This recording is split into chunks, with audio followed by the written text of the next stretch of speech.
Sometimes the world just needs a hero to help cut through all the noise. Well, now you have two.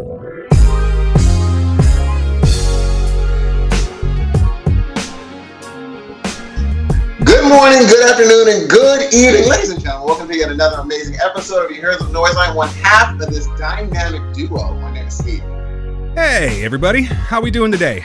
Hey, Steve, real quick, before I even go any further with this, I just wanted to point out something. I think that today was officially the first time that you actually said the chronological date, like the daytime cycle in order. In other words, what I'm trying to say is you usually go good morning, good evening, and good afternoon.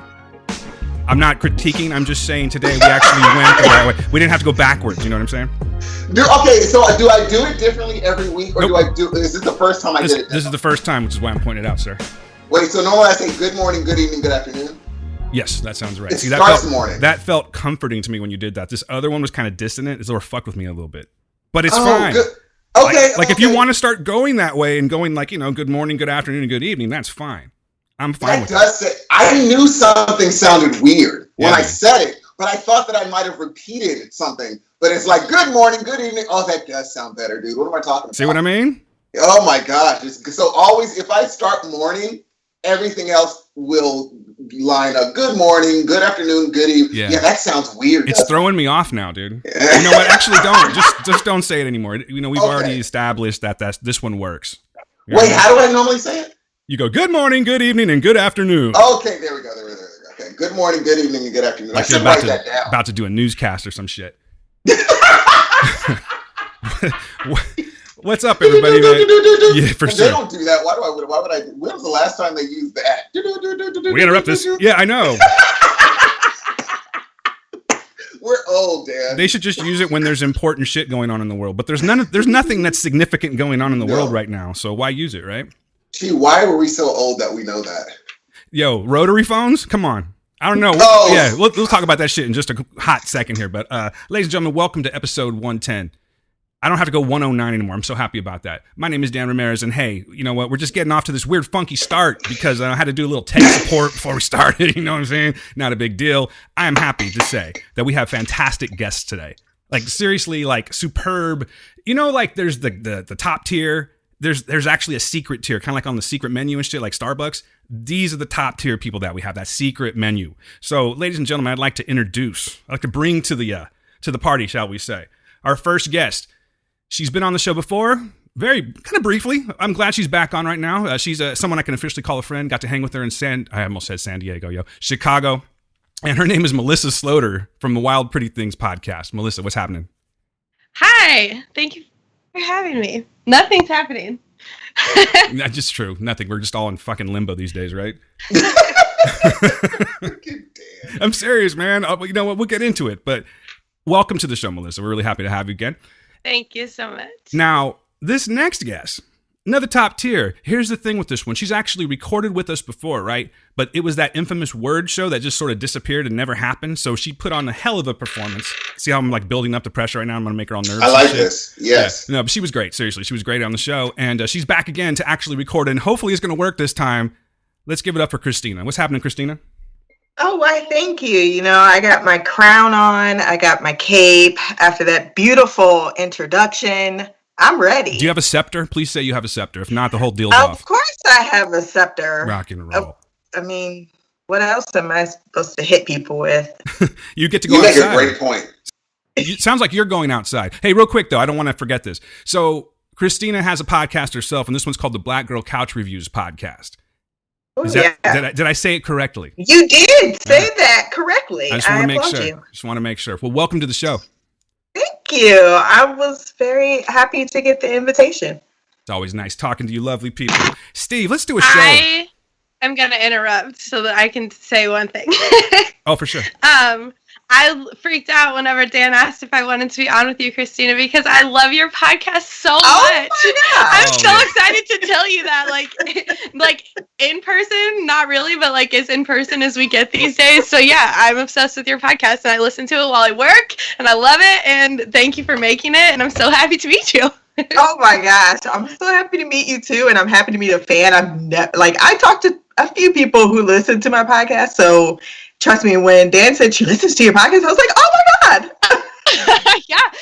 Well, I started after you told me about it when I was talking about The Expanse, and then I was like, oh shit, she covers Black Sails, and then it went into like right into like The Witcher, which I was obsessed with. So I was like, yes, I'm listening to all these episodes. I mean, I skip some of them because I don't watch CW shows, but still, I'm like hoarding the Black Sails episodes for my next rewatch. So I'm ready. Oh no, I'm still coming with those episodes too. Everyone thinks I stopped, and I'm like, no, I took a pause. Are you are you recording your Black Sails episodes with like your very first watch, or have you seen it all before? No, I've seen it all before, but this is a rewatch, and I haven't seen it in a really long time, so I have all these new feelings. Because sometimes once I watch one series of a show, I'm just gone, and I never come back to it. So I'm coming back to these feelings with just new perspective and just knowing where it goes. It's kind of like, crazy because that's the fucking best show that exists. It really is. Like rewatching it is really so good. And it gives you so much more when you rewatch it. It's one of those shows you have to rewatch because then you go back and you're just like, what? I have all these new feelings about everybody. Good.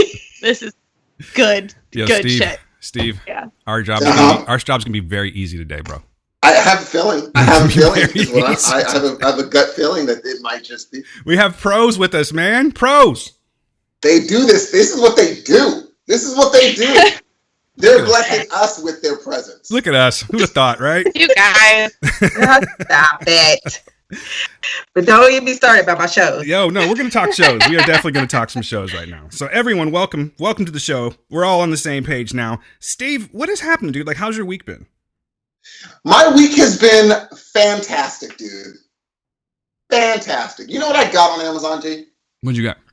Clorox wipes. No shit. What are the chances? Bro. I get on and it's available, G. I thought I was reading it wrong. I was like, oh, it must really say temporarily out of stock, but my brain is saying that it's there. And then I clicked, and then it said temporarily out of stock, and they sent it.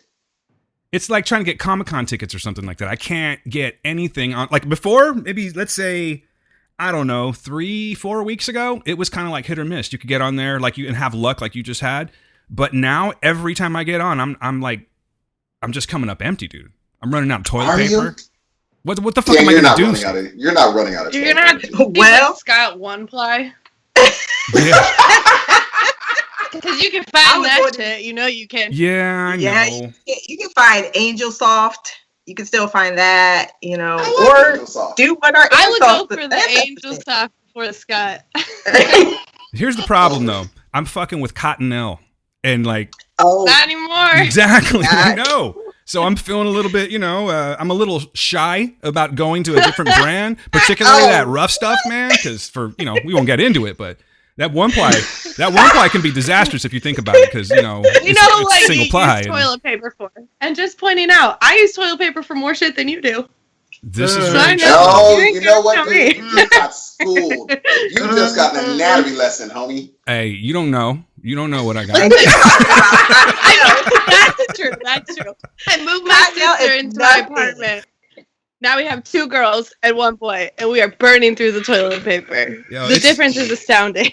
It's crazy. Like, in my family, it's not like let's just talk about that just for a second. So, like, your typical, you don't have to get into the details of the wipe. But like, no. I'm just saying, like, how does everyone go about it? When you're taking toilet paper for, like, say, a wipe. I hope front to the back. No. Yeah, preferably. 100%. Yeah. Don't rake the wrong way. That's bad. Don't rake the wrong way. PSA. Yeah, exactly, kids. Don't never mind. I can't even say it. I'm not even going to go there. But I'm just talking about when you're actually taking from the roll, right? What's like your go-to number of squares? No, check it out. There's a reason sorry, I think I talked over everybody, but what I'm getting at is, for me personally, I don't know, I'm like a 6 square guy, and then I have my methods, right? But when my family goes into the bathroom, here's the problem why I'm running out of fucking toilet paper. All you hear is and they fucking look like they have boxing gloves on when they, you know what I'm saying? It's fucked up, man. This shit costs money, literally, you know what I mean? But we are kind of lucky, though, because where we work, where Steve and I work, they're actually, you can go to the cafeteria. Did you know this, Steve? You can go to the cafeteria, and they're selling toilet paper in the cafeteria. Gee, that doesn't seem right at all. Why? It doesn't, because they got that from Dollar Tree. They got the 12-pack, and they're selling it for $2 a piece. That's the thing, though. They are selling that shit for I think it's like $2.50 a roll or something like that. But they're dude. I see toilet paper everywhere now. Every time I go to Save Mart, there's aisles of them now. They're everywhere. Well, I only go to one Save Mart. That's our local store because it's where my kid works. I guess I'm gonna have to switch that shit up because I went in last night and it still looks the exact same way. Where it just looks like we're about ready to have a zombie apocalypse. Yeah. No, dude, there's toilet. I went to Costco the other day. It was empty. B, there was. I was like, what are you guys gonna I'm about to say bougie ass. We both had the same How you getting into Costco? Here's the thing. So I go into Costco once ever so often to get my Beyond Meat joints, and it was empty, and there was toilet paper everywhere. People were walking past it and being like, yeah. And I'm like, oh, the toilet paper thing is over. It's over. No, y'all hoarded it at Costco. Exactly. Their shipments are still running because nothing stops at Costco. I gotta pay for that. That's true. And go ahead. I've been off the Costco tip for about 2 years. I don't think I've stepped foot in Costco for 2 years. It's not like for any particular reason. I just haven't renewed my membership.Uld I? Or is that because now we're talking bougie shit? Like I don't really want to. No, dude. I don't want to be linked with you when it comes to that. You know what I mean? No. Here's the thing. If you ever are in the mood, like for me, it's only Beyond Meat, the Beyond Burger. If I go in there, I'm like, when am I ever going to need a gallon of mayonnaise? I'm just not going because it's just me and my son. So I don't need anything else from I go there only because they sell those massive packs of the vegetarian meat and I can just leave. But if you don't do that and you don't need toilet paper, don't get a Costco membership. Like you're going into Costco for fucking, what is it again? Beyond Meat. Beyond Meat, yeah. So is it like when backing up and shit because it's like that much? You know what I mean? Or is it no, because normally, like, say I go to a normal store, they'll sell 2 patties for like $6.99. Yeah. At Costco, it'll be like $10.99 for like 10 patties. It's crazy. I'm like, yeah, I'm gonna go to Costco for that. You're clearly not shopping at Walmart because you don't get. I will not. 2 patties. I will not. You know what? Dan knows about me in Walmart. Steve's dainty. He doesn't fuck with that. No, that's apparently. No, here's what happened. I remember our union were fighting for them, and we had a little bumping of heads with their management. I was like, you know what? I'm never stepping in here again. They were like, okay. I was like, I'll show you. I wonder if it's hurt them yet, though. Yeah, I wonder. Sure, you really, I was about to say. Really fucking killed the market, Steve. Sure. Yeah, you decided to go to where the Trump supporters go. Sorry, Trump, any Trump supporters, but no, they're not. Wait. They're not on this. They're not listening to this show. If they are, then it's their Not own fault. after today. Not after today. Skip. Here's the thing, man. Just kidding. I'll mind my business. No. Trust us. You're in safe company. No. Here's the funny part. This is a little like a year ago. Dan was very, very apprehensive about getting political at all. Like, I know I used to step over the line and Dan would be like, now Dan is like, I hope Trump dies. Like, what are we doing? I wish a motherfucker would. Yeah, man. Well, you know what though? Honestly, it's sort of like trying not to talk about the coronavirus, right? Like these days you just can't because that's where we are. That's how we live. Yeah. These drastic times call for drastic measures. You know what I'm saying? I'm not saying that I want to turn this into a political show and not even a political episode, but there's a crazy motherfucker in the White House right now telling people to inject bleach and whatnot, right? Like we should at least mention that shit because it only happened last Thursday, a week ago. It's been a week since he said that, Steve. Yeah, but what's that say again? No. I said some of us been new. However, we got to remember her emails though. Let's just all calm down. Let's all calm down. This is true. You know what? You do hold the record for the longest email we have ever received. She's like, if you'll just refer to chapter 6, page 9, second paragraph, 4th word. That's what I'm really getting at. No, we love that shit, actually. But see, here's the deal.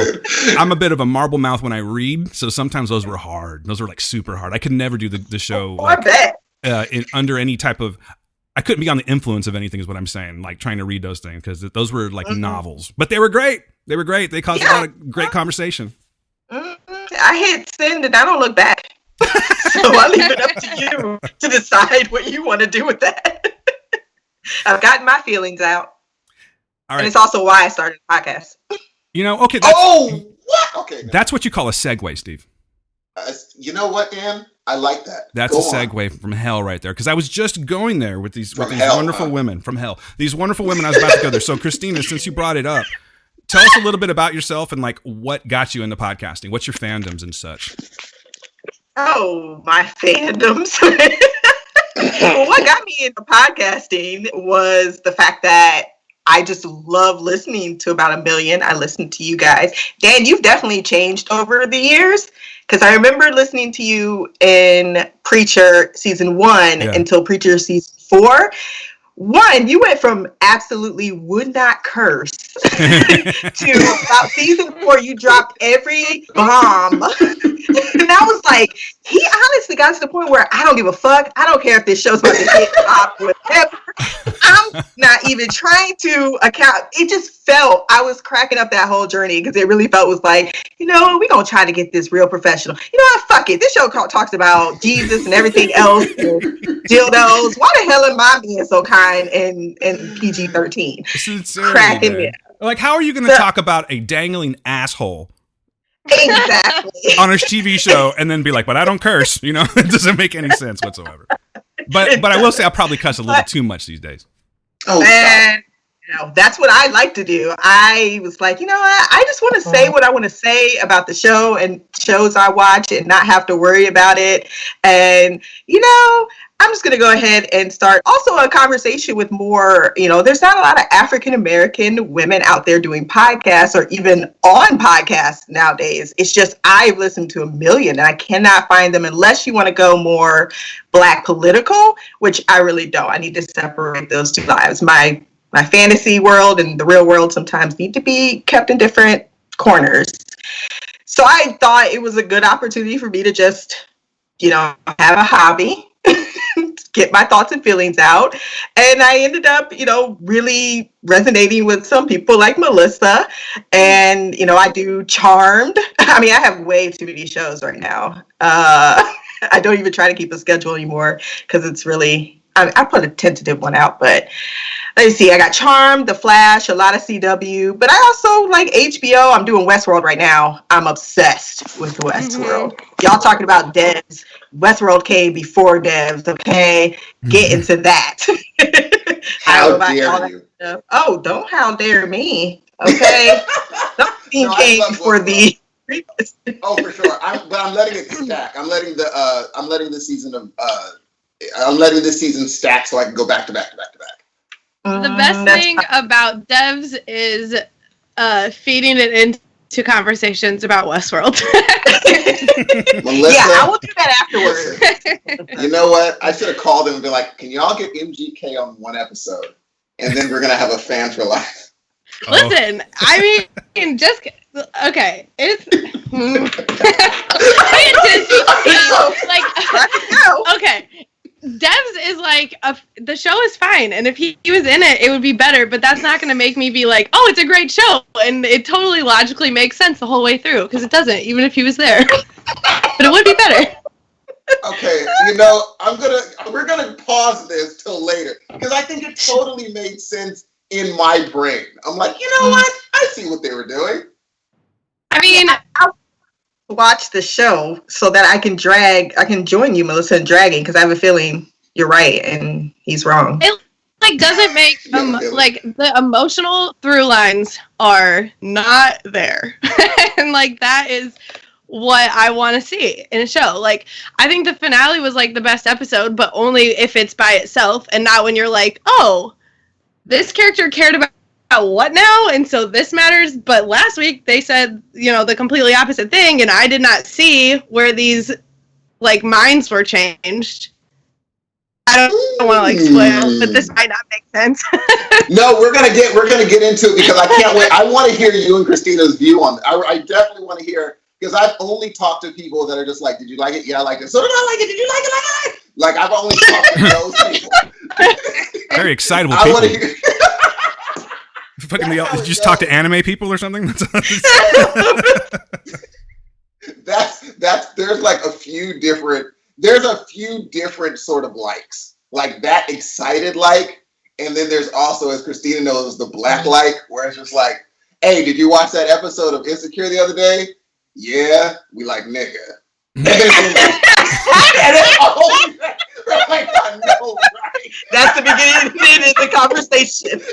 Like we had said all of our feelings in that one word. In that one word, and they were like, "Yeah, I know." And then we just walk away. It's like, oh yeah. We had a whole, and people just staring like, "What? So what did you feel?" We already discussed it. We just had that conversation just now. We just said it. We said Lawrence, and then we said what we needed to say. Game. Done. So much in a word, man. But yeah. In a word, in a look. Listen. Enjoy being at work. Sometimes we have these I like to call Black culture experiences. And the other day, the one girl looked at me and I had, this is a while ago, other day, like I've seen people in forever, but she gave me some food or something. I said, you put your foot in this. And she's like, oh, thank you. And about 15 Caucasian friends of ours turned around and was like, that sounds disgusting. That is literally the grossest thing I've ever heard in my life. And we're looking like, what do you mean? They're like, you've never heard of this? And they're like, no. I kid you not, we asked at least, oh man, it was really terrible. It turned into a day experiment, but it turned about 30 people that were all Caucasian. We said, have you heard of this? And everyone said no. We found one Black person because, there's a ratio in our office. And they came by and we was like, hey, so what does put your foot in it mean? She's like, that means it's damn good. I was like, thank you. It's a culture that there's certain things that only live in certain cultures. And I think that is a beautiful thing. I didn't know put the foot in it was I didn't know. I thought everybody said that. No, they do not. I've only heard of it I've heard of it in a negative way. Like, oh man, you really put your foot in that one, man. And they're like, oh no. You know what I mean? I've heard it that way, but never when it comes to, so does that work? Is that is it a broad spectrum? You know what I mean? Like, is it just for like, say, potlucks and things like that? It's food generally. Food in general. Yeah. Yeah, it's food. You put your foot in that. So where do you think that stemmed from? Do you think someone actually put their foot in it and just went the extra mile? Like, I mix this shit with my toes. You know what I mean? I've gone to barbecues so good that if I found out the grandmother did in fact put her foot in the food, it would not change my eating habits. I was like, this is so good, I don't care at this point. You put your foot in this food. It is crazy. Hypothetically, if that was the situation and the grandma actually did put her foot into the food, do you inspect the foot of the grandmother, or do you just go off of because people get some crust pumps sometimes? You know what I mean? I don't care. I don't. Not at in the barbecue situation. Yeah, I've tasted. I think those are probably either that or church potlucks. It'll be a random dish where you're just like, who the crap cooked this? And you're like, whoa, stop the conversation. What is this? And who cooked it? Those are where you find the two most amazing foods ever, is at either potlucks or barbecue. You'll be like, who the crap cooked this? This is crazy. Barbecue's better than potlucks. I've got one question on that, and then I want to kind of get it over to Melissa for a second. But potlucks, barbecues, and things like that. Do you think that's going to change in the culture now? No. No. I like that. At least not in our culture. That's never going to happen. You don't think there's going to be any type of fear about infection or anything like that? Or is it just no, we're all good? No, here's the thing. We're going to be here's the thing. Like I told you before, there's a culture in the Black culture. You'll just call someone what they're doing. You'll be like, hey, where are you going? Oh, I'm going to go get a sandwich from the store. We're like, look at this, going to get sandwich from the store. That's true. Oh, he's fancy. He got a car now. Exactly. Driving all over the place. And so... so since you getting groceries, why don't you get me up? Oh, shit. It's automatic. And so if I go over there, we're about to play dominoes, I have a mask on the face, everybody will be like, look at this mask wearing dominoes. I'm like, you know what? I'm taking it off. I'm taking it off. Never mind. Oh, they did drag my daughter for it too. They dragged my daughter. She came over to play. Yep. And she had her mask and gloves on. They're like, oh, so who told her to do this? Exactly. All 15 other neighbors are running around more than 6 feet. She talking about, I'm putting my mask on. They're like, you bougie ass. Why do you got your child? I'm like, I'm following the law. That don't matter. Oh, no. You're going to get clowned. You have to weigh it. You're going to get clowned. Is it worth health? Yes. But just brace yourself because, the clowning's coming. So just be like, we got to go over to Auntie's house. And I know she's going to say something about my daughter with the mask on. Here we go. And yeah, it's going to happen. Okay. But you have to weigh it. Maybe I'm missing something, but why is that bad? It's just a clown. I don't even know how to explain it. Because I would do it too. If I had a mask on and someone walked in with a mask on, I'm like, look at this crazy mask on cat in my house like I'm diseased or something. And I have a mask on. For sure. You're just going to get clowned. That's what it is, jonesing. It's an automatic thing when you see when you see my family members, it's usually you're going to be sexually violated in some way. Like they're going to cup you and they're going to start finding something to say about you, start joning on you. No it's question. just a natural thing. No It's question. how we show our love. That's it. There's no you got a haircut? Why are you getting a haircut? Where you going? You got a man? Exactly. You know, Steve, you have done the look at this guy thing to me pretty much every single time we've ever had a conversation. Seriously. What are you doing, Darren? Oh, nothing, man. I just took some allergy medication. Look at this allergy medication. You've done that to me over just the most common things. Because you're the person I talk to the most, so it's gonna happen. Be like, I'm jonesing somebody. It's gonna be Dan today. Happy to be of service. Oh, for sure, Jay. Melissa, let's get you back in the conversation. What's happening with you, man? Tell us. Now I know you. You know what I mean? But I don't know if everyone here knows you, and especially the audience. Tell us a little bit about yourself. I'm Melissa. I'm in Chicago. You guys already mentioned my one podcast, Wild Pretty Things, and then I'm also doing a Mad Men rewatch show. So, yeah, and I've just been sitting in my house watching tons of TV. I was trying to watch movies too, but it's harder when it's not like a set time. Leave the house, watch this movie. Not trying. Do you find that you're getting a little, do you retain every single thing you watch, or does it you ever go into that autopilot where it's just on, you're looking at your phone and shit?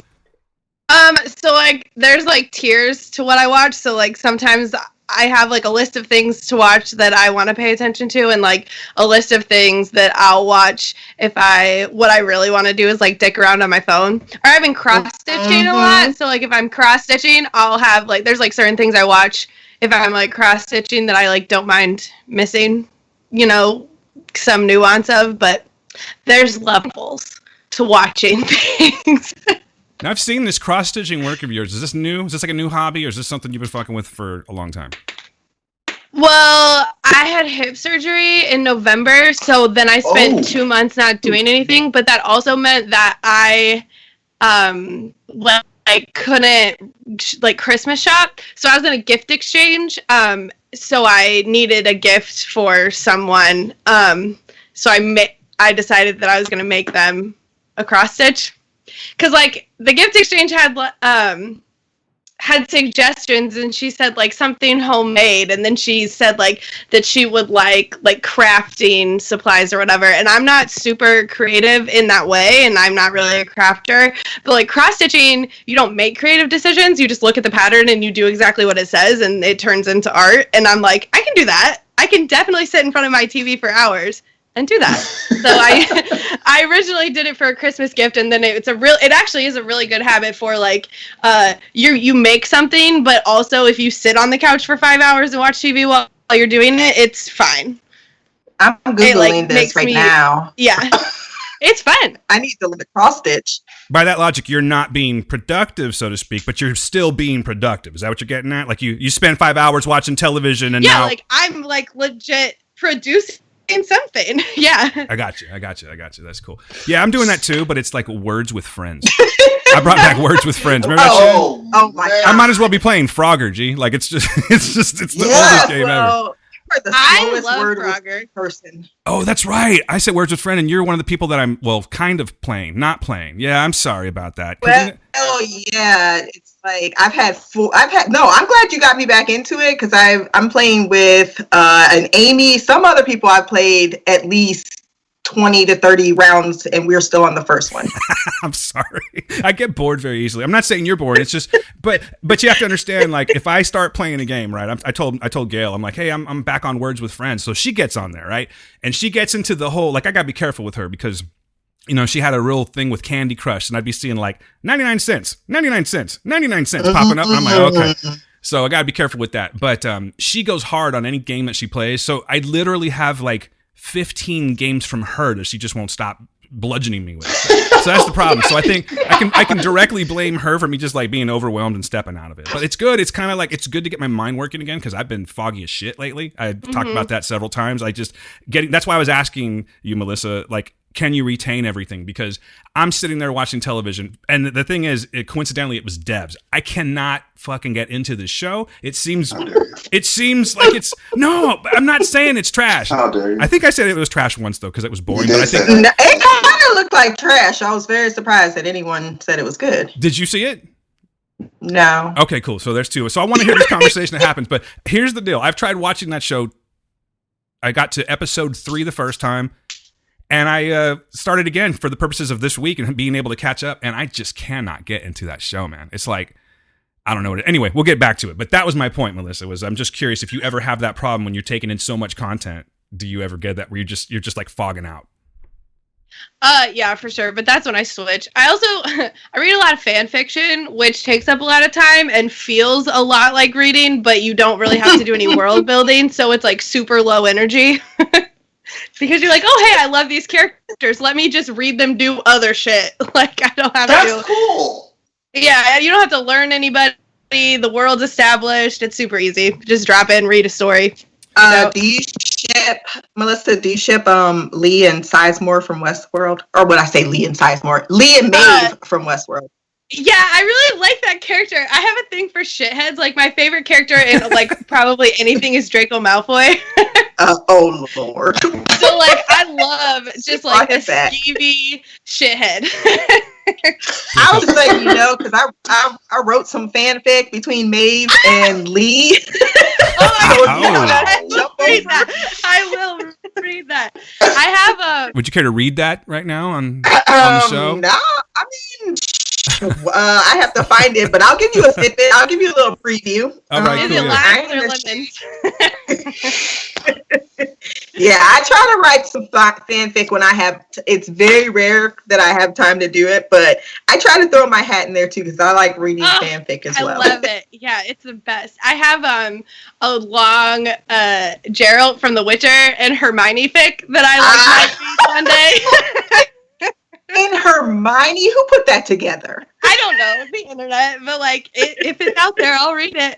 At least once. I'm kind of intrigued. I might have to jump into that. Okay, I kind of like. See, I would have liked this. Well, taking it back to my younger days, we didn't have fanfic, but I would have liked to see what would have happened, like in Martin if Gina would have got with like Cole. If somebody would have wrote that into a show, I would have read that and been like, "Oh, let's see how this turns out." I would have totally read that. I mean, and that's exactly how it works. So, like, any show that you're watching now that you're like super into, and you're like, "Man, these characters like are this close to like." I mean, we'll be frank, like this close to boning. I want to read about it happening. You can do that on the internet. Or if you're in the Flash and it's CW and it's PG-13 and you'll never see your face boning, that's when you go to fanfic. Yeah. Because they write it as perfectly as you can imagine it. So was fanfiction initially? Bone Central. Okay. Go ahead, buddy. I'm sorry. Say it again. No, I was just saying, is it pretty much, when we think fanfic, are we thinking erotic pretty much, or is it? No, it isn't. It could just be just been chilling. I'm pretty sure it all equates to sex. It's both. It's everything. You can read non-explicit fic. Like there's hugely long works, of Harry Potter fan fiction that do not involve partner swapping. Like, you know, like it exists. It's just, you know, not as fun. Yeah, I mean, you gotta have to have a dirty scene. Oh, actually, you know what? Girl, I forgot to tell you I wrote some Joati fic too with Maddie and Silver from Black Sails. Get the fuck out. I read so much of that. That's on if it's Tumblr on AO3, right I've probably read it. I need to put it on AO3. I think I only put it on Tumblr. I'm pretty sure I did. But yeah, that's when I really started was Maddie and they gave us that one tease, and I was like, I've read a bunch of Silver and Flint fics too. You know, I want to ship that relationship. But... Have you, do you listen to a lot of audiobooks? Or any? I listened to the Expanse audiobook. I listened to all of those in novellas. And then what did I listen to that was an audiobook and it was terrible? So Luke Arnold, who played Silver, wrote a book called The Last Smile in Sunder City. And he reads the audiobook. He reads the audiobook. It's so good. Oh, wait, hold on. He has the best voice, and he'll just read your story. www.amazon.com. Listen to these perverts, Steve. I'm telling you, I did not know there was such... stuck in the house, Dan. What do you want from us? Lord have mercy. It's just always about sex with these two. Do you notice that? It's not sex. It's romance and lust. So... into this sex. Yearning. Like in the Harry Potter fan fiction world, is it safe to assume that it's like sort of low-hanging fruit that the original three got together? I mean, everybody's banging everybody in Harry Potter. I'm about to say everybody. That is so huge. Everyone. Like, if you want to see like the castle itself have sex with the giant squid in the lake, like you can. I do want to see this. I do. Now does McGonagall get freaky at this point? Like, if she wants to. Okay, all right. I mean, I'm kind of into older women, you know what I mean? So there's McGonagall fic. It happens. Yeah. Yes. Maybe you can send that to me so I can send it to a friend of mine that was asking about it. Okay.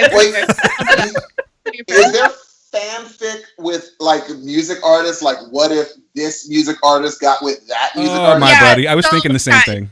Okay. Here's the thing. I personally do not. I'm a little squicked out by like the shipping of real people. Mm-hmm. And so like there's like a ton of like One Direction fan fiction.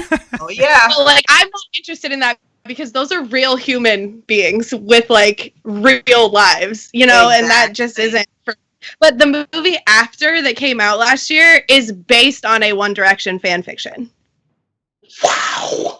Did you see Euphoria? Because the girl on that show tried to take, her name's Kat, she took credit for the One Direction fanfic that got so popular. Oh my God. But she didn't really write it, did she? I'm not sure, but that was brought up. It was famous for her character that she's so popular because she made Harry Styles and the other one from One Direction after a concert hookup or something. It's hilarious. It's the first time I heard about this fanfic. I'm fascinated by all of this. I am absolutely fascinated by this guy. I mean, I've heard of fanfic. I think I heard fanfic. The first time I heard it was when I was watching. I watched Supernatural, and I used to Google things, and there was a lot of Supernatural fan fiction. I was like, all right, I'm imagining what this is what if the show went a different direction? Little did I know, apparently. In that direction is Lone Town. It can only go one direction, Steve. Oh, Dan for the win. Go one direction. That's pretty impressive, Dan. Thank you very much. I would write one fan fiction story where it's like if I was going to do real people and it was One Direction, since they already kind of have that, you know, that corner covered, I think I would call it like One Erection. You know, they just universally are able to do that at the same time. Very popular on AOS. I think you need to get on there. I think I might start writing fan fiction, Steve. I honestly think I'm going to write some fan fiction. I'm going to give it a shot. You could, but it's going to get messy though, bro. Because I got like there's something wrong with me. You know what I mean? I may actually write something and then go, you know what? I can't put this out because it's going to involve ass eating, the whole bit. Lord have mercy. Well, I mean, 50 Shades of Grey was a top seller. I hear this is what the kids are doing these days, so I thought I would appeal to the kids. Oh, the kids are doing this. No, not the kids. We don't want kids doing it. Like children. That's fucking weird. Yeah. Maybe I should change my terminology a little bit. The legally consensual adults are now doing it. It's just like a fucking buffet out there, apparently. And it's weird. Jesus, it's lost on me, man. I'm just saying, like, this is how I could tell that we've gotten older. Is because like there's new things that are coming out, man. You know what I mean? Anyway. I don't feel like that's a new thing. I feel like people are just willing to talk about it on the internet. That's it. It's not not a new thing because people get bored. But I'm just saying that it's now like chic, if you will. Yeah, I'm questioning that. I know it's not a new thing, but you're right. People are more willing to talk about it. But I think in a certain generation, because like back in the day, you and your folks used to just talk about very explicit things. Never in our explicit talks did that specific thing come up. So I don't know, maybe they were hiding it, but I think it's way more, let me try this thing. And I think it just got popular because everyone was like, yeah, I do it too. So, but if you would have told me at 18 that, hey, people are going to make songs about this later on, I'd be like, you're crazy. It's kind of an adult. Go ahead. I'm sorry. What do you think the first song was? Oh wow, Dan! Hold on, we gotta go to the. The first one. I'm just saying. I don't know if it's the first one, but the first one that popped onto my radar about it, unless there's something older that you can think of, would be that one about gotta eat the booty like groceries. I'm sure that there's one. I'm trying to think of something that alluded to it in old, like Too Short songs. That maybe we just short songs. We might have missed it. Oh, I got it. I think I know. It was Too Short. I think I know. Okay, do you want the lyrics or not? Please. I believe it was 2 Live Crew. What did they say? He said, I don't even know who it was. I just remember hearing it. I think I've only heard the song like one time, and I went, wow, that's impressive. Like, I didn't even think that. Okay, but it's really gross how he says. He says, lick my ass up and down. Lick it till your tongue turn doo-doo brown. Because remember when I didn't write the fucking lyric, Melissa, okay? I know that. As opposed to the other brown. Wow. I mean, that is putting your foot in it, right? Yeah, that's... No, that's putting your tongue in it. Shame on you, Christina. Why do I always take it here? I'm sorry. You need to go get a potluck. You need to... Wait, look, potlucks. Hey, we look around before we pick up somebody's food in a potluck. Like, whose house that came from? Because if I don't think you wash your hands, I'm not touching your food. That's why I don't do potlucks, period. You don't do potlucks, but here's what I will say. I have a no potluck policy. I am biased. If I go to like an old, if I have to do something like an old Pentecostal church and they have a potluck, and they're like the youngest person there is 98 or something, I'm just not worried. I'm like, they can eat it and live. I'm not going to worry about myself. If I die from this potluck and they live, that's survival of the fittest. That means I just was not supposed to be here because they're fine. So yeah, I'll eat it. I won't worry about it. I'm not even worried. Like, sometimes you're worried about the germs, but sometimes it's just like, you can't cook or your shit's nasty. Sure. So, and then I feel the pressure sometimes to like make a plate because they'll come right over to you, be like, hey, I made this. And I'm like, I don't like no walnuts and lettuce in a bag. That's disgusting. Okay, yes. I'll pretend like I'm going to eat it, take one bite, and then try to hide it to the side and put my trash on top of it before I can get rid of it. Listen. I don't eat work potlucks will never happen for me. Nope. Especially where we work. You don't want to be eating potlucks at a hospital. Nothing. Oh, you work at a hospital? You want that COVID casserole? Nah, I'm good. I love what you just did there, Dan. Thanks, Steve. I love you. COVID casserole. Thanks, buddy. You make me feel good about myself. You're on a roll. You really, really give me this push and confidence, sir. Thank you very much. One erection and now COVID casserole. Really, like what else? What's the next thing that's going to come out of my mouth? Who knows, right? It's like spinning a fucking wheel. Said. Oh, come on, Steve. God damn it, man. I gave up trying to fight off that 90s joke for like, I love that joke now. I hated it at first when you started doing it, but now I'll just keep doing it. I love it. But because that's the way you talk, Dan. Yeah, I know. I don't know what it is, man. I look for opportunities to say seriously. Dan will call me. He'll be like, Steve, I'm like, what? You are not going to believe what I put in my mouth that was like a foot long. Like, are you purposely doing this right now? always make it 10 times worse. But let me ask, seriously, like, let me just ask. You two listen to the show. Do I do this? Yes. I catch maybe one out of like every 4 or 5 that Steve says. I would have also said. See? Okay. See? Yeah. All right. You do leave yourself wide open. Hey, you know But what? She said. Everybody does that. I think it just takes like a Steve to point it out every single time. Yeah, that's true. I love that. It just takes a Steve. That's what we're going to start saying. That Yeah, is I mean- very true. Yes, it's for sure. And you know what? It turns out doctors love That's What She Said. Love it. Wouldn't have thought they did. They love it. That's what she said. And they'll bring it back up the next day. They'll be like, that's what she said, right? I'm like, Hey, bro, remember when you said that? Did I do it right? I did. I didn't do it right. That's all right. It's okay. That's all right. That's it. What you just did. I do. You can hear him in the background talking to someone else. I don't think I did it right, though. I'll get it next time. He's good, though, right? Nice. A for effort. That is so funny, Jay. That is so funny. Hey, you know what I did this week? I had a pretty productive week, and I wanted to talk to you about something real quick. So there's a few things that I wanted to discuss. The first one is I started a Mixlr account. You know what that is? Anyone know what Mixlr is? I do. So Mixlr is basically this another way to podcast, right? Where you can get on this platform and basically do like a live show. So I send out a link and you just, you listen to it, right? You just click on it and listen. But I think what I'm going to start doing is I'm going to start spinning music on there, Steve.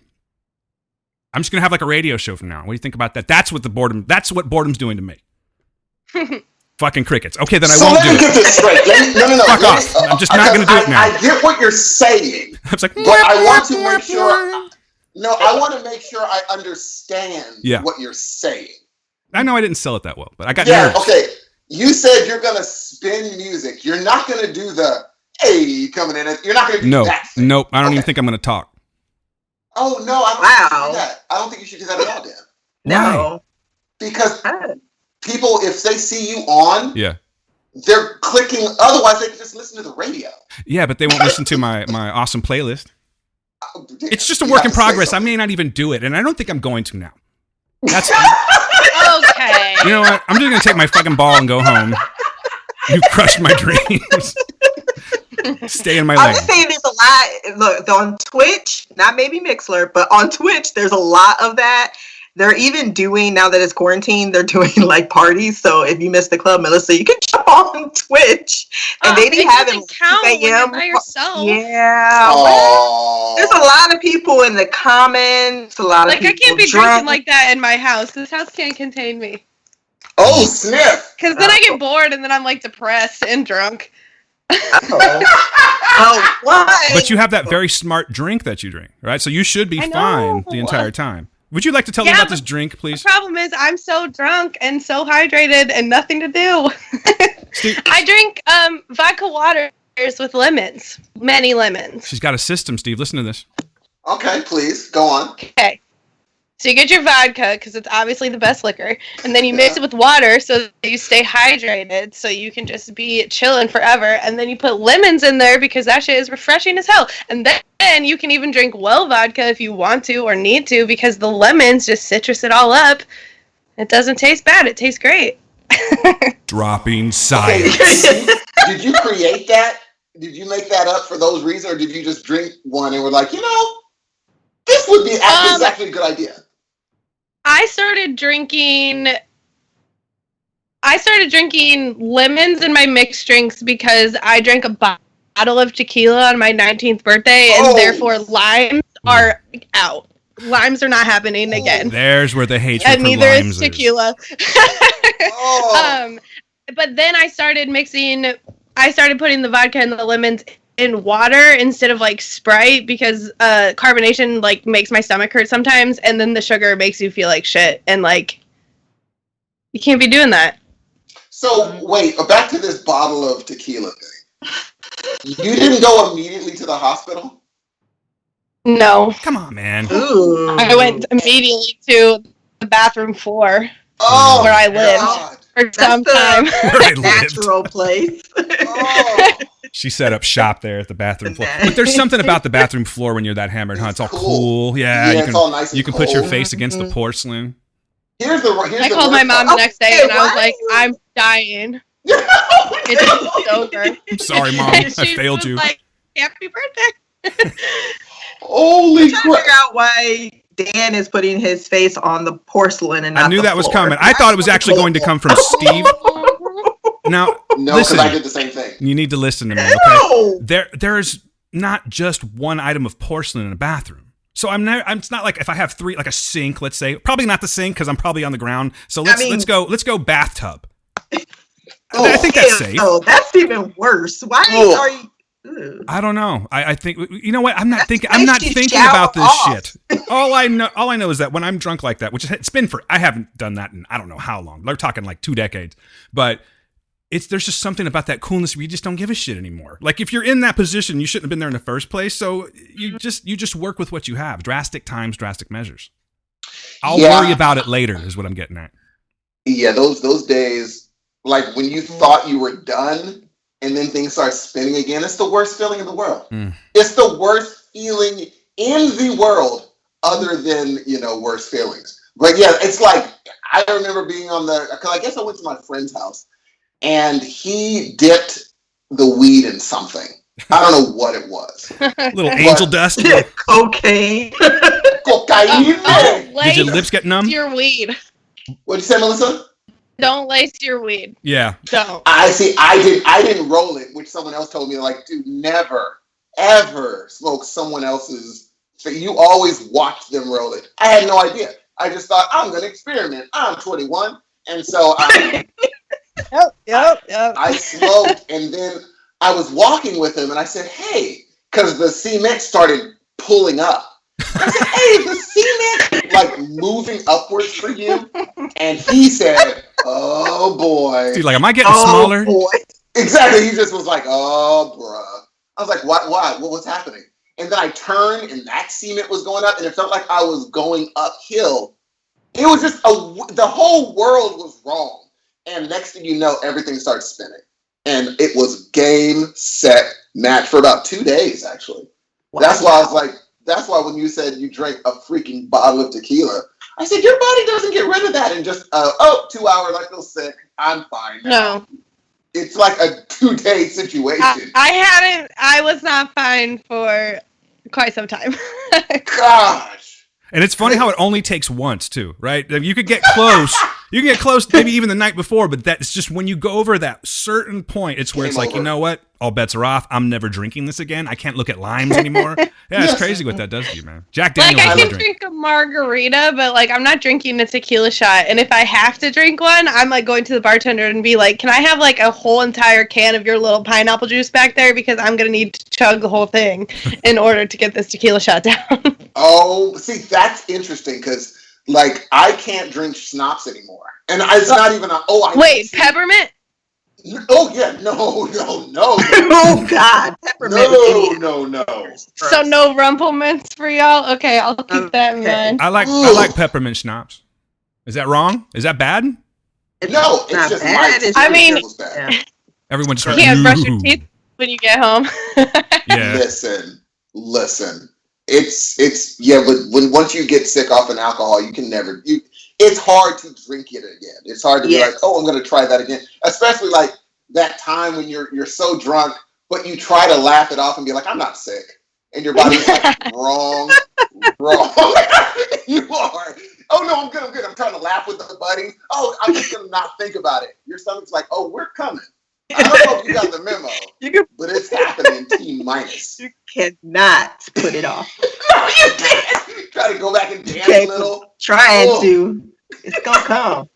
And they're like, why are you sweating Bob's so much? embrace it. Exactly. It's always why you sweat. Exactly. Why are you sweating so much? Because you try not to. Exactly. Your body is like, we are doing everything we can in here. Whatever's happening out there, you need to do your part. We are about to exit.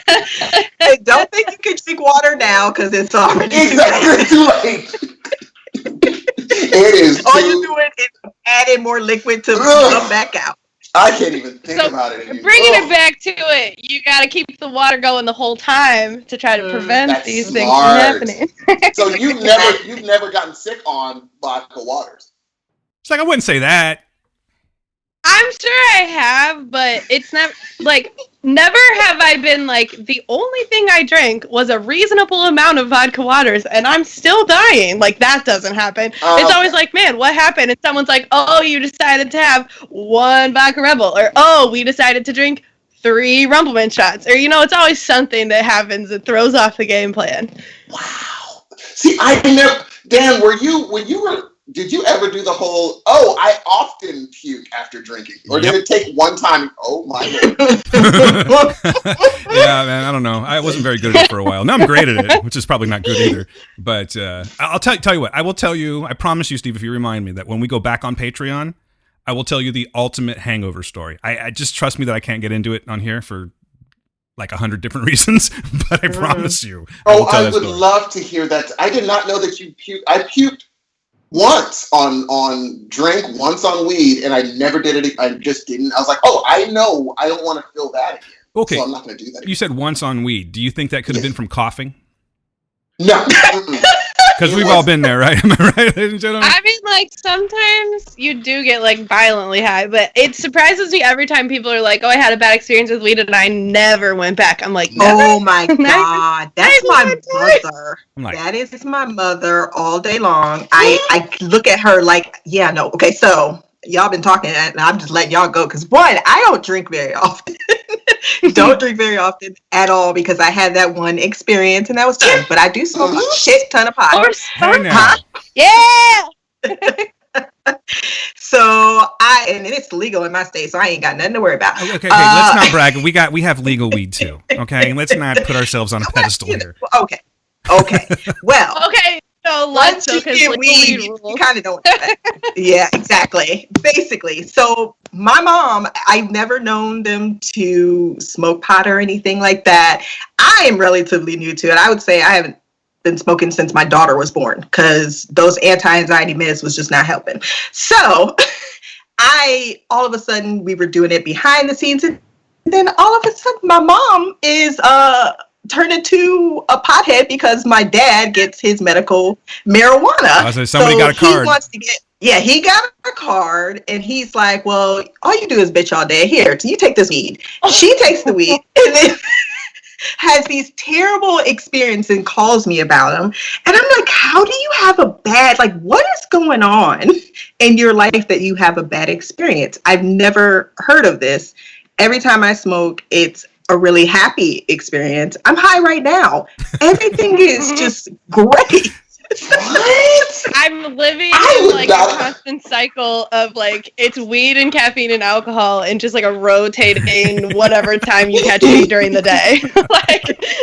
Is it morning? It's probably weed. If I'm having a monster right now and then when we get done here, I'll probably have a drink. We'll see. Wow. Bring it back to the weed before bed to counteract all the caffeine I drank all day to wake up from the weed I had for breakfast. Okay, yes, something. Then I'm like the small percentage of the world where it does not interact with me well at all. I wouldn't even go that far, Steve. I wouldn't go that far. I think you did it wrong somehow. Well, you guys know that I live with my boyfriend. He doesn't smoke any weed. Some people just don't like it. It's okay. Yes! I'm not saying that it's wrong to like it or to not like it. I didn't think that you were saying it was wong. I just didn't want Steve to feel like he was alone in this experience. You and his boyfriend are like, listen. Not buying it. See, this is where I'm going with it, though, Steve. I'm not saying that it's wrong that you don't want to do it. I'm saying that you're Steve, and I'm thinking that you did something differently. You know what I'm saying? I don't know what. I don't know. Did you inhale? Yeah, did you even inhale? Were you smoking while you were drinking? Because we got to separate these experiences till you get a little corrected. I'll tell you, the story get your weed legs. What happened was Dan got me this idea. He gave me the idea. It was like, I don't remember when you said it. You're like, you should just get a card. I was like, I'll just get a card. So I called the doctor. He gave me a card. I was like, oh, cool. And so I was like, okay, well, let me start small. And I started using damn vape pen first, right? Yeah. And nothing happened. I felt nothing. for like ever. Okay. Oh, you did not inhale. The end of the story is he ate 5 cookies and doesn't understand what happened. It reminded me of my cigarette days. I'm like, oh, it's like I'm smoking a cigarette all over again. And I was like, it would make me, one thing it did help me do, when he gave me the edibles, I woke up the next day, I was like, I didn't feel anything. And I looked at the time, I was like, oh my gosh, I had a great night's sleep last. Like, I looked at the clock and I woke up refreshed, and I said, well, that's pretty cool. But I didn't feel like high like I thought I would. So Dan was like, well, you weigh more than, you got to figure out how much you weigh and do it like that. And I was like, all right. So anyway, I got the card, and so I bought some weed from a delivery service that was supposed to be like beginners.com sort of weed. Like, this is base model. He actually found a nickel bag somewhere. Like, it was supposed to be like, this is not strong. This is a surfer side of He Alex. bought a bag of steak on purpose. Like, So after I took out all the stems and seeds, no, and the funny thing is, when the brothers pulled up, it was brothers, and I was like, he gave it to him, and he looked, he's like, this you? I'm like, yeah. He's like, all right. Oh, gosh. I'm like, all right. This is what you wanted, huh? And it was some sort of surfer blue or something weird. So after I lost all credibility with homie, he drove off, and I take it home, and then I was like, okay, I gotta go get a grinder and something to smoke it with. So I go to the weed shop or the smoke shop, and I'm like, he's like, what are you looking for? And I told him the story. I was like, I haven't smoked in a long time. And he's like, who's with you? I said, nobody. And he stops, he looks, he's like, you're gonna do this alone? solo mission. Yeah. I was like, yeah. Well, why he gotta set you up like that? Mhm. You know, I was like, oh no, yeah, I'm gonna do it alone. And he said, I don't think you should do it alone if you haven't smoked for a while. I was like, gee, listen, I'm good. I'll be good. He's like, I really recommend you getting someone to do it with you or here. And he gave me Jesus, something it's not like called- you're trying to drop acid. No shit. That's what I'm saying, but he's just like, if you haven't smoked in a long time, just have someone there with you. And he's like, or here's a one hitter. Use this first before you go full on. Was it that one that's the shape of a cigarette? Yeah. Oh, yeah, I love those. And he's like, here's a one. I love those too. And My friends make fun of me for that.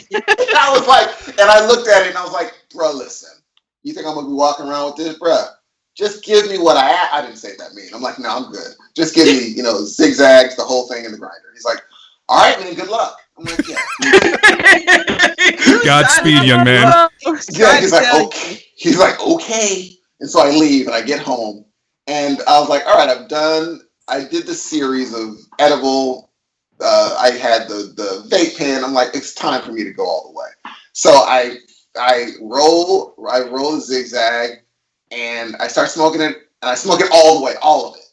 Oh, There you go. And I get into the studio and I'm sitting there and all of a sudden I'm like, my sound sounds weird here.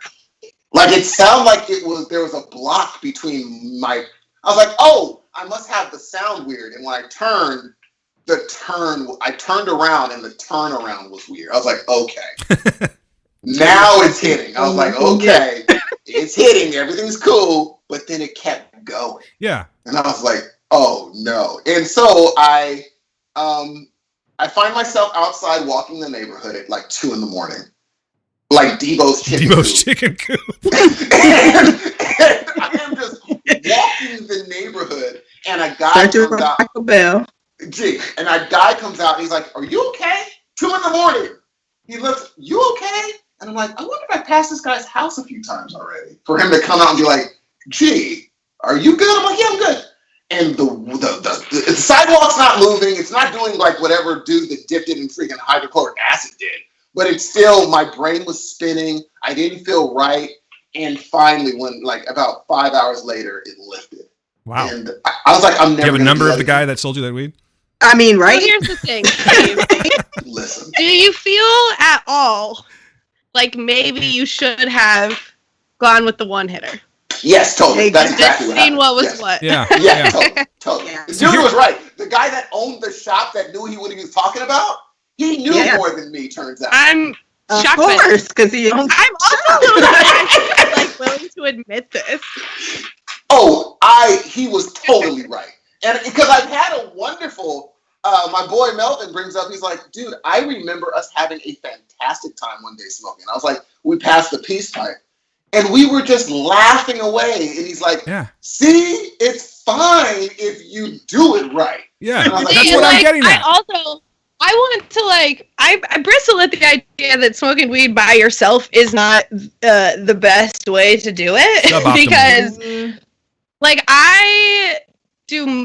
I smoke mostly by myself. It's like, unless I'm like partying, that's a little different. But if it's like I'm trying to get high and chill, I'm mostly doing that by myself. And I like if another person wants to smoke, that becomes like the activity. But for the most part, I'm doing it, and then I'm like, watching TV or doing some cross stitch.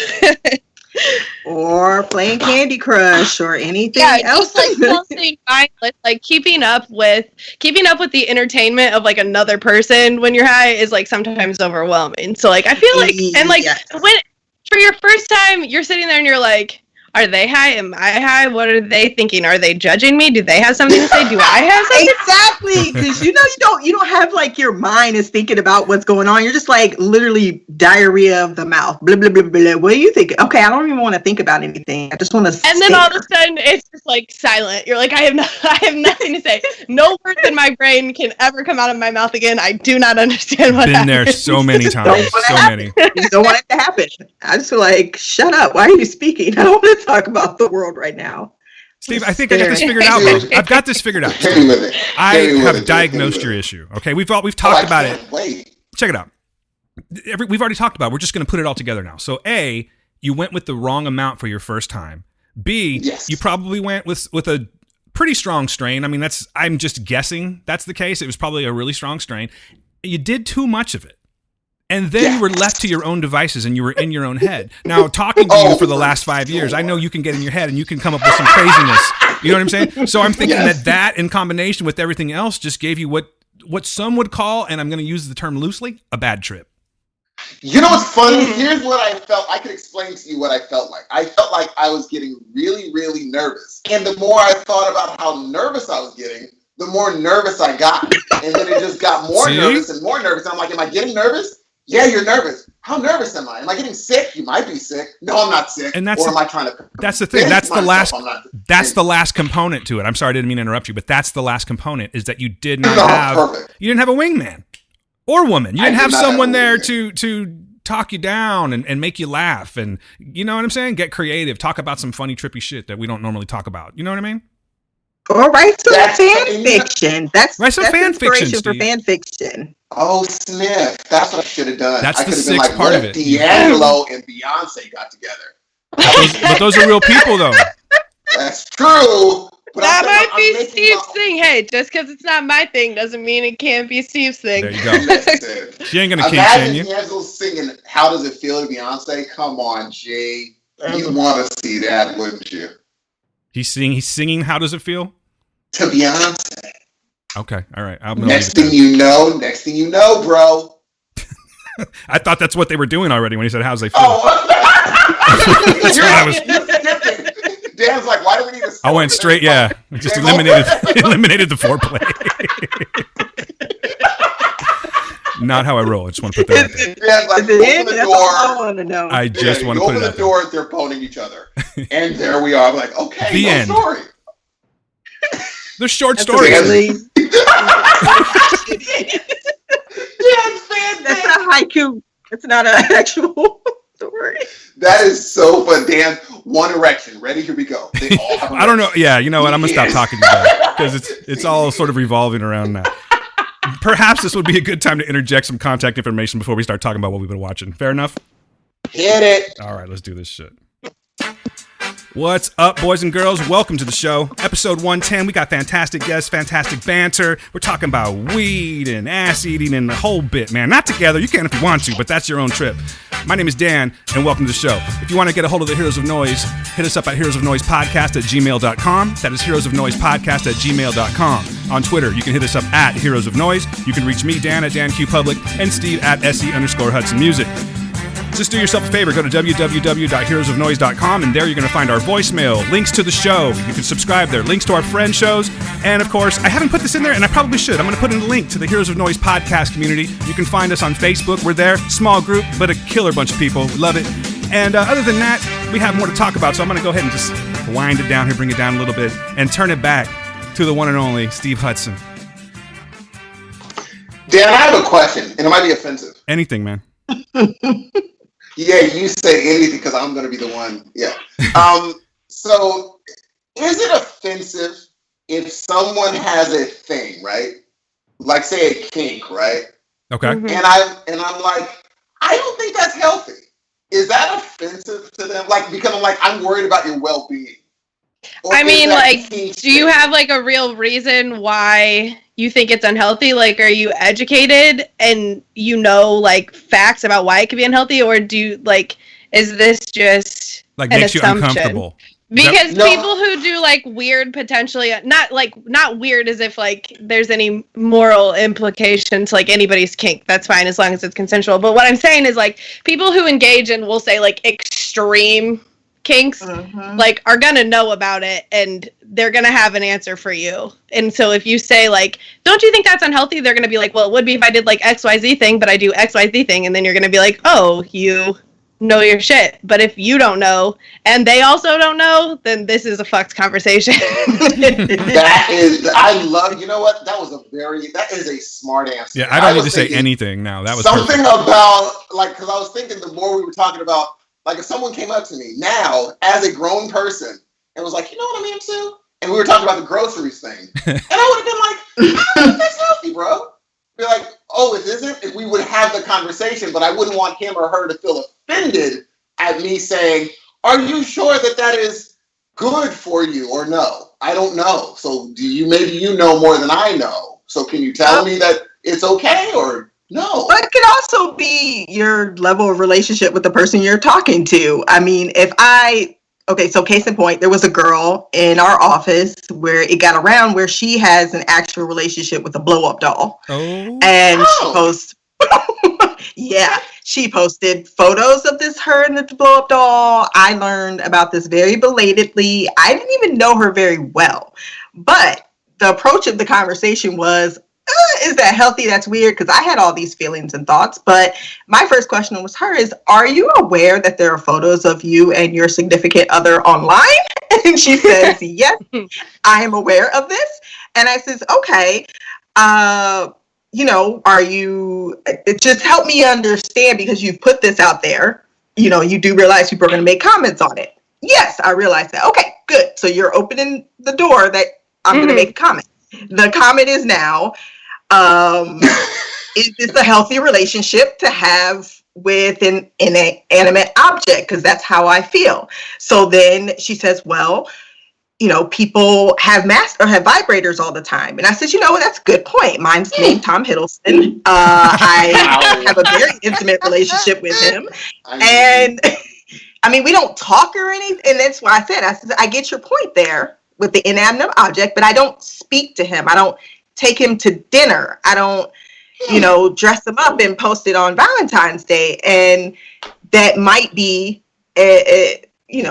open for conversation of, can you not have this with a normal person? Are you not finding love? She's like, oh, those are all really great questions. And that's why I have a psychiatrist. And that's when we ended the conversation. Yeah. That's why you got the psychologist though. Yeah, but I mean, we were able to have hey, there's this weird thing out there. I think it's weird. I kind of want to ask you questions. I can see it from your point, but, if we got to the point where she says she has problems and this is her coping mechanism, and then I say it like that. I'm like, hey, she's got some issues where this is her coping mechanism. And then I moved it on. Can I ask a question? That's So I'm assuming when you're saying a relationship, it's more than a physical relationship. Like she's, like those shows you see on TV sometimes, like I'm in love with my car or something. Is it one of those situations where she's... Oh yeah, no, she was in love with this, this blow up, dressed it, had all the outfits. Talks to it and stuff too, I assume? Yeah, talks to it and everything. And apparently they've been together for 3 years. So That's wonderful. Do you think they ever fight? They're killing it. Oh, I'm pretty sure. All those fights are in her. Wow. It just really, after this whole situation went on, I was just like, personally, that girl's got some mental problems, and I respect that, and that y'all need to not make fun of it, because everyone's thinking it's funny, right? Everyone loves to jump on the joke of it, but no one likes to get to the root cause of it, and you having some type of mental issue because you can't relate to other people, that's a real problem, versus I just really like to put my penis in this blow-up doll and have it as a relationship because I don't like, there's different types of things that I think, I guess, to your question, I think she really just, I think she had a mental problem, but other people do just do it for the fact that it's better than a real relationship to them. I'm thinking of that movie Lars and the Real Girl. Wasn't that Love that movie. that one? Love that movie. Yep. Yeah, that's what I thought. That's interesting, man. No, I mean, I don't think you can really kink shame for something like that. That's something, like you're saying, where there's probably a more deeply rooted issue, and this is just what rises. This is the cream that rises to the surface. You know what I mean? But yeah, there's a whole bunch of stuff going on. But that doesn't necessarily. I've always felt like if they're not bothering anybody, what's the problem?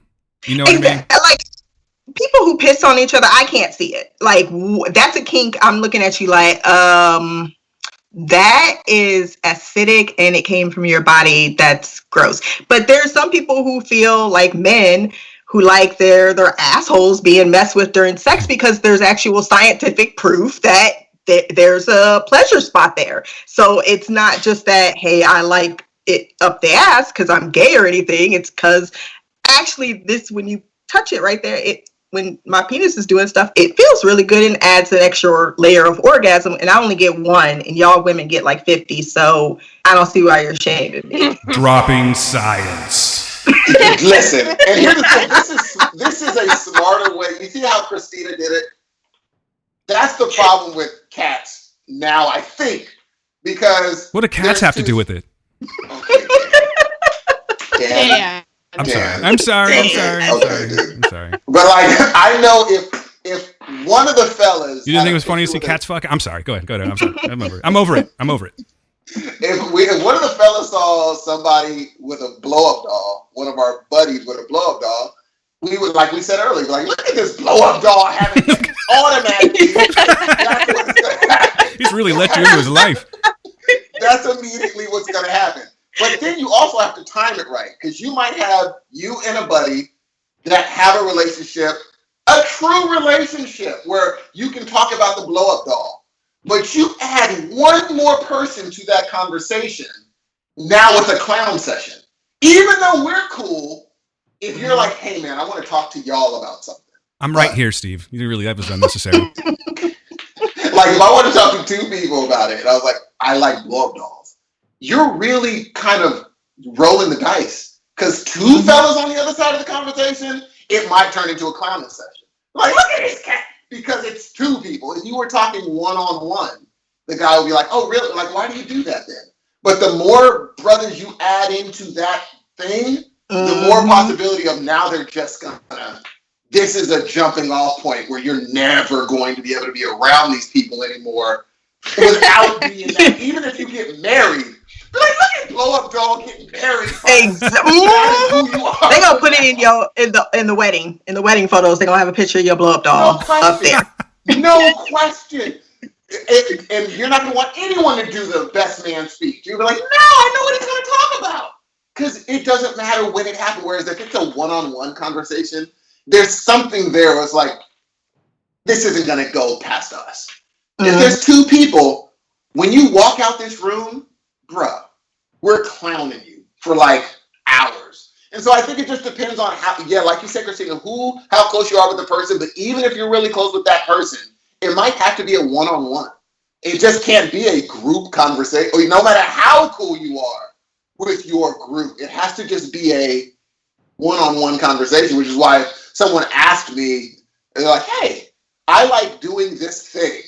I would feel comfortable being like, I think that's gross, but please tell me why you like doing that thing, because I'm interested. You know what I'm saying? Whereas if it was two of me or three of me, yeah, clown session. for sure. It's gonna be a clown session. Now, I don't want to turn this into a clowning session, but I am sort of curious about something. Is there like, and this is for each of you, is there just a certain kink where it's like, and you're not shaming it, it's just not for you, and you just really, really, really just don't get it? For instance, Christina said the urinating thing. And by the way, my argument with that is, like Melissa said, maybe they have science behind that. So if you're saying, nah, it's acidic and everything that comes out of your body, like, yeah, it does come out of my body, but like I've prepped for this. You know what I'm saying? So I drank lots of water. Crap. Why did you even have to tell me that? Because now I'm going to Vikings and I'm remembering that one of the ladies pissed on Ragnar because it was to help his wound. So maybe they have cuts that need to be. Yeah, I mean, it's got medicinal. That was a good show. Medicinal properties. You can do that for jellyfish stings. I'm here. That's what I've heard. I heard that's a myth. I'm just saying. Also heard that leads to death. I'm just saying, man. That's what I heard. Well, I've seen that on many episodes of TV, so therefore it is obviously it's totally true, right? All right. Yeah, my friend got stung by a jellyfish. Did you help him out? He got really serious because I was like, "Oh, you got stung by a jellyfish. What did it feel like?" He got serious. He was like, "Gee, listen, it's unlike any pain." I was like, "Oh, we just got real." He's like, "It's unlike any pain you've ever in your life." But that's for guys. Women have felt more pain than that if they've had children. You know what I'm saying? So, but for us, that's it. That's it. We sit on the back of the bicycle wrong. We're like, this is the worst thing known to man. No one's felt pain like this before. That is it. Whereas y'all are like, really? That's the worst. Okay. We put out a parasite of our body for 9 hours straight, and then we have to walk away from it. So, yeah. I always point out the fact that women are the only species that can bleed for 7 days and still be living. It's true. Hey, you know what, though? You shouldn't have eaten the apple. I don't know what to tell you. That's God. Right on yourself. Okay. Who knew? Who knew about the apple? And who did that information? You made these apples very shiny, and you told me not to do it. So you just knew I was going to do it because you told me not to. Here's a tip. That's why I don't talk to snakes. They said, don't eat the apple. And I said, why? And they said, because I said so. And I'm like, not a good enough reason. Exactly. If you say it's going to unleash the original sin, maybe I would have thought twice about it. You're right. But the thing is, here's the problem. Here's the thing. God said, hey, listen, you should have listened to the man. Since you didn't listen to the man, now the man's going to continuously be ahead of you, and you're going to have to bleed, and you're going to have to push out babies. And so I was going to have to bleed and push out babies regardless. Exactly. Or we were just going to be Adam and Eve for fucking ever. What do you think we were going to do? Be clones? Well, I know it wasn't painful first. At first, it wasn't painful. And instead, apparently in the beginning, you just slept with your sister or however you procreated. He had the perfect idea. But you guys ate that apple. It was bullshit is what that idea was. All I know is, well, at least we got smarter and we live longer. Because you definitely are you are the best of humanity. That's true. There's no question. There is no question about that. You guys are the best. No, it's a scientific fact, seriously. Because I was actually, when I went into preterm labor, the one lady, and it was kind of rude because a whole bunch of other people were around too that probably were having boys. But that's the first thing the doctor goes, oh, you're having a girl and she's African American? Yeah, you're like the best stakes of child survival. I said, no, that's not true. He's like, no, actually, that's a mathematical fact. Women, or African American women, are the number one survivors. Well, see, through childbirth. I thought that was interesting. I don't understand how y'all have, when my son was born, and it was a C-section, and they cut her open, and I was looking over the curtain, and I was like, Deidre, I can see your spine. And the doctor was like, she does not want to hear that right now. This is incredible. Yeah, why you always gotta make you always gotta make side comments in the room. That's the same thing my stupid ex did, talking about, well, it wasn't that bad. Every nurse looked at him like, okay, do we escort this man out the building? It's up to you, but we're deciding to go. Yeah, there was a lot of things. I remember because she didn't know she was going to have a C-section. They were saying, hey, don't be surprised if you crap on the table. And I was like, by crapping on the table, what do you mean by that? Can you specify what you're talking about? What do you mean? I did not know that was a thing. So I was like, it's totally a thing. It totally. That's my worst nightmare. Oh, it was not going to happen. I said, let me tell you something. I'm walking to the bathroom and taking this shit because I will not be shitting on my baby's head. You crazy. Wow. I don't care. I think y'all better give me some whatever. Y'all give me a what the hell thing they shove up your ass? Suppository. Enema. I said, give me an enema. Give me anything you need. I will not be shitting on this bed or on my child. I can't have that. That's actually smart. That's actually a smart thing to do. That's actually a very smart thing to do. Yeah, I just didn't know what happened. I thought I think that whole day was pretty much me in my head being like, so y'all crap on the tables. That is crazy. Like I was like, because it makes sense because I don't know if in my brain I thought it was two different pushing mechanisms. But now, later on that day, I'd be in the car like, yeah, because they're pushing it out is what I'm saying. You know, what's even worse is they don't tell you, or at least they didn't tell me about like episiotomy. Oof. Is that thing was called? Yeah. No. Ripped down there, and I'm just like, wait, I was not expecting. You should have told me that I was going to have additional ripping and tearing that I was not aware of. The taint snip. Oof. Yeah, that's not okay. That's not okay. That whole experience is not great. That's why y'all pushing out a parasite is life. If we do it, we die. They'll be like, oh my God, an alien invaded and they're coming out of men. But y'all are like, oh, this is life. Burn them with fire. Exactly. It's a horror movie if it happens to us. If we literally just give birth to a thing, it's a horror movie. They're like, yeah, when a woman does it, it's like, it's beautiful. Because y'all are the better of you guys are like the better of humanity. So 100%. You need to make a horror movie amazing. I mean, they don't come out looking great, though. They do come out looking more alien than, because I looked at, they throw that little freaking mess in my lap, and I was like, what the fuck is this squid? Get the hell away from me. My son had this cone head, and I just knew something was wrong with him. I was like, oh, he's broken. Yes, they all got that head. I remember when my son was born, Gail went through like 12 hours of labor, and they're like, nope, this isn't happening. Like, he's just not going to come out, so they had to go to an emergency C-section. But him being in that path as long as he was, he came out looking like a like what do they call it, xenomorphs or whatever? Yes, dude. I'm like, what the fuck is this? Can you put him back and let him finish it out? On the top. They're like, here's a cap. I'm like, the cap is still weird. Like his head looks like a bean. Like it was like you know what I mean? It was an oval. It was a trip, and I'm like, is he gonna stay that way? They're like, no, don't worry about it. And it's so weird how they bounce back, but that is some crazy shit. And I would have had to school them. I'll be like, listen, when you walk into school, they're going to be like, look at this cone-shaped head. You got to be ready for it. So you have to look at what they're wearing or something and be ready. Because, man, your cone is ill. I think I want to entitle this episode, Look at This Podcast. That's what I'm going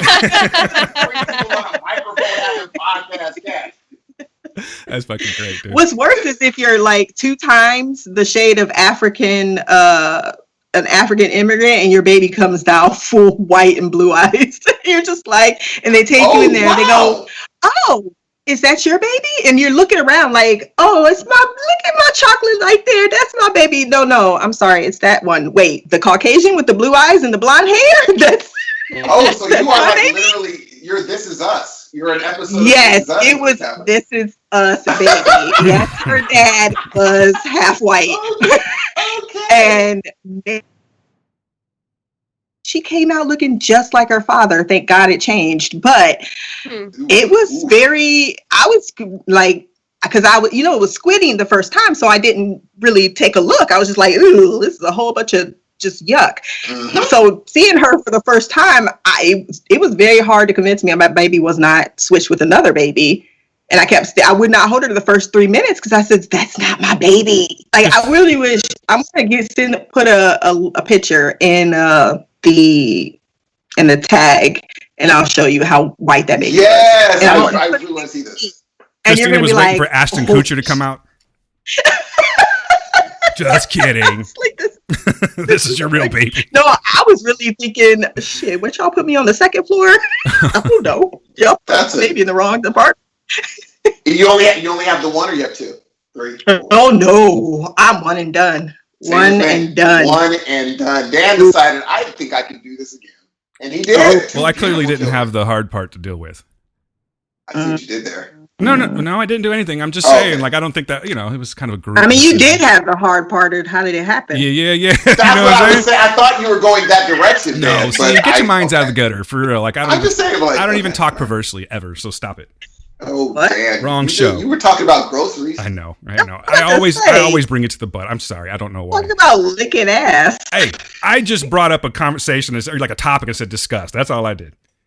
Yeah, Around Making it all fucking weird. Dan, that's where it goes for Dan. I'm like, how about we just talk about movies now, so I can get out of this ass eating conversation? Let's do it. You want to do that? All Let's right. do it. All right. So, Danathan the Manathan, Yes, sir. Melissa Slaughterhouse. Slaughterhouse. Wait, stop. What do you think of that? He was trying to ship that one. It's fine. It's fine. I know that it's a thing. Like Slaughterhouse Rules, right? Never seen it. I'd be a poser if I Neither changed have my name to that. I've never seen that movie yet, but I've heard of it though. So that when I heard Slaughterhouse Rules, I'm like, oh, Slaughterhouse Rules. Slaughterhouse rule. Cider House rules? Is that what it is? Slaughterhouse Rules. Oh, it's Yeah. not. It's Slaughterhouse Rules. No. heard I'm just saying like Slaughterhouse the Rules. original name. Never mind. I'm sorry. I just No, that's what I'm saying. was wondering where that came Is from. the original name? Okay, let's go in a circle. Christina, what do you think the original name is? I think Slaughterhouse Rules. Slaughterhouse Rules. What about you, Dan? The original title? Yeah. Cider House Rules. You think it's? I think you might be right. I'm gonna look it up real quick. Okay, Where did we get Slaughterhouse? so Slaughterhouse 5. Slaughterhouse 5. Holy crap! Yes, Oh wow. that's it. Did you hear Well, it? It is a but book. Melissa said Slaughterhouse Rules too. That's because you I say it. mean- That's because that's what you guys have said before.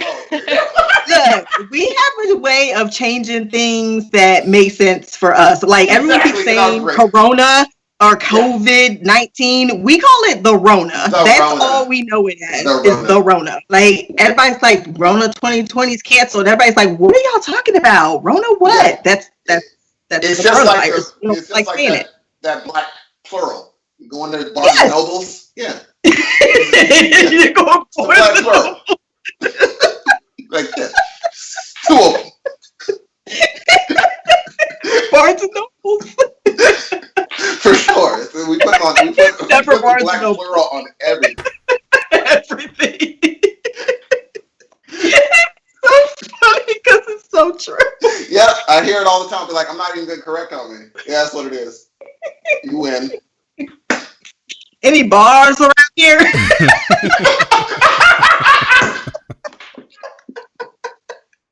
Yep. I'm like, maybe it's just easier to put the S on, I guess. I don't know. Hey, this is one of those times I have to go back for a second because I just realized something, and I know everyone here caught it except me, and now I just caught up, so I apologize. I meant to say sell something, not ship something. I'm not stupid. All right, there. I'm sorry. I don't Again, think you're. I don't think you're stupid, and the reason I laughed about it is because we were talking about fan fiction, That's and when where- you like, That's what I when thought. Yeah, well, that's where it when came you from. want a couple to get together, Yeah. you ship them, I like you understand. support their Yeah. relationship. Yes. So like, it made logical sense. I- Shipping me with that name, It was- becoming a couple. I got you. I'll take that. I will take Yeah. that. But I'm just saying, I It's heard it, shipping. and then I was like, oh no, that was bad. I can't be. You know what? Because I'm always afraid of getting like fact checked on here. Hey, stupid! Like on an email. Hey, stupid! You said shit wrong. You know, I don't want that because I'm very sensitive that way. But anyway, I don't want to make this about me. We're going to talk about movies and shit. Oh, dude, you got to get over Well, that. You do know Okay, that I but didn't also, worry.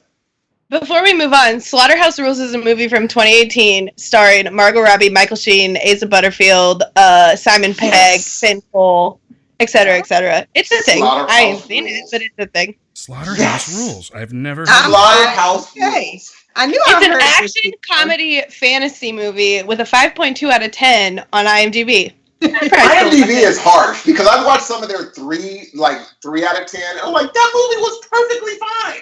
Oh yeah, I don't listen to They're IMDb. harsh. I don't Let's see what it says on Rotten Tomatoes. That's the What way it to says go. is about devs.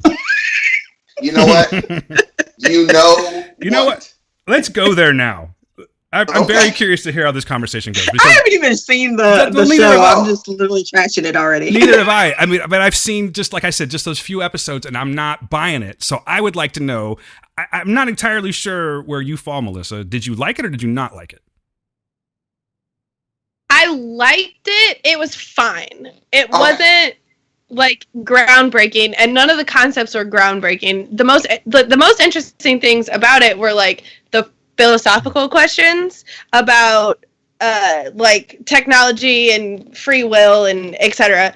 But they don't connect that to anything within like the character motivations, in my opinion, and so therefore it's like, you know, it's just fine. It looks really cool.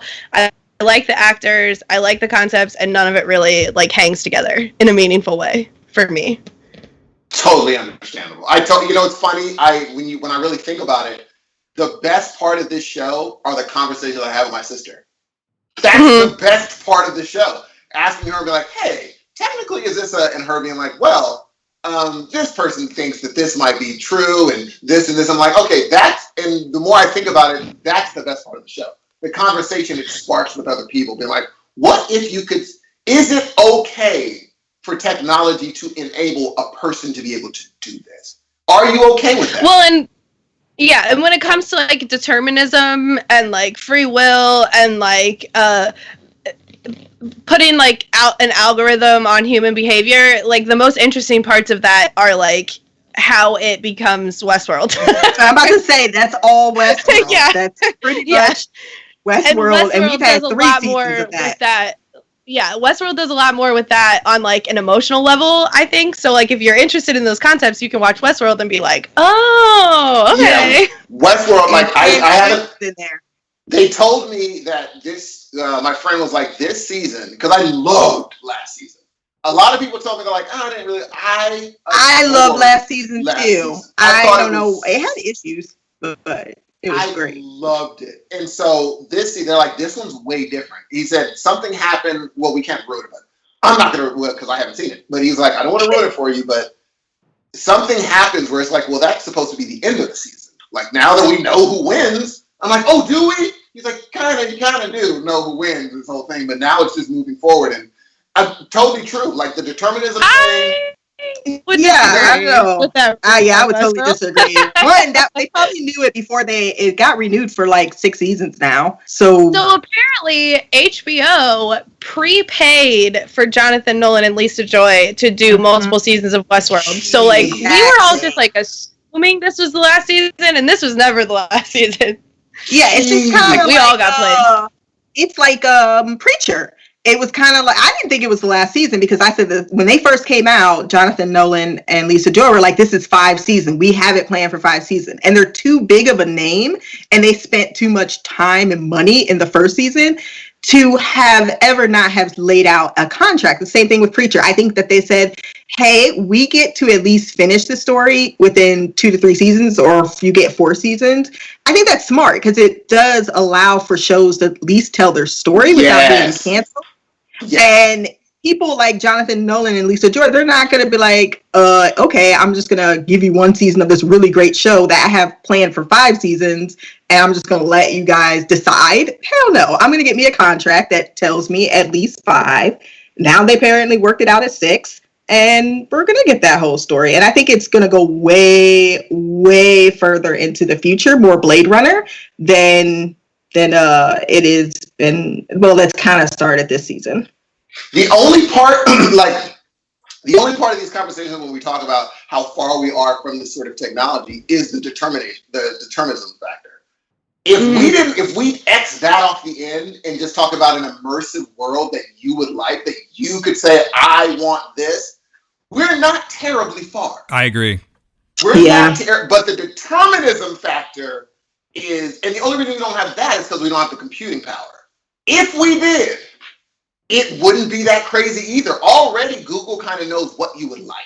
Oh, yes, it does. Put together what you sort of would like, but when you go to their facility and see all of their different their spaces, that is nothing but space for information, and that's just for determining what you would like to buy.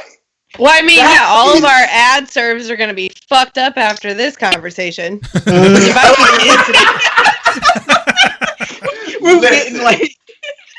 Listen, it's so true. Yeah, it's like when we consider all the space they have to buy for servers, just to be like, we're just trying to figure out what you're going to buy and giving you information. That's it. If we were to say now we have to every single person's life has to be factored in, every piece of your life, to determine what you might be doing in the next. But if we cut that piece off, we're not far from a totally, fully immersive world that people can just walk into. And I wonder if people would ever want to walk out. Yeah. Like, would you want to, like they did with the,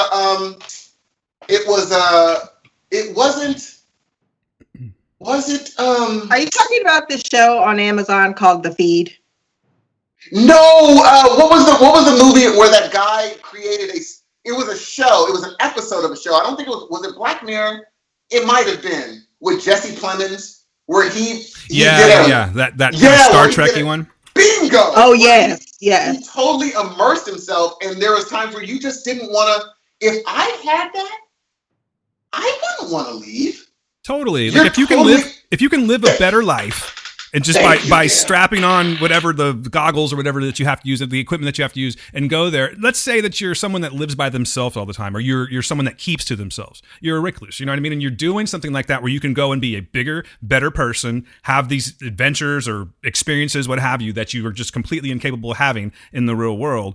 And then to top onto what you're saying, and I'm being serious about this, I'm not trying to take it into the gutter. Now you're dealing with the fact that you do have these they're somewhat AI sex dolls now. You know what I mean? Like, let's take that one that Whitney Cummings has as an example. Like, it's getting, I don't know exactly what she uses that for other than comedy, but what I'm saying is that it's getting close to we're really in the infantile stage of this right now. And I don't think we're too far off, Steve. I would say in just as fast as things go, and, you know, provided that you don't have this time where the world shuts down like what we're living in right now, I'm guessing 50 to 60 years, you're going to have something very close to what I mean, maybe not Westworld, of course, but like something like that, where you can have this fully submersive experience and just be, you may not even want to come back out. It's not 50 years. We're way close. We're talking about within the next decade.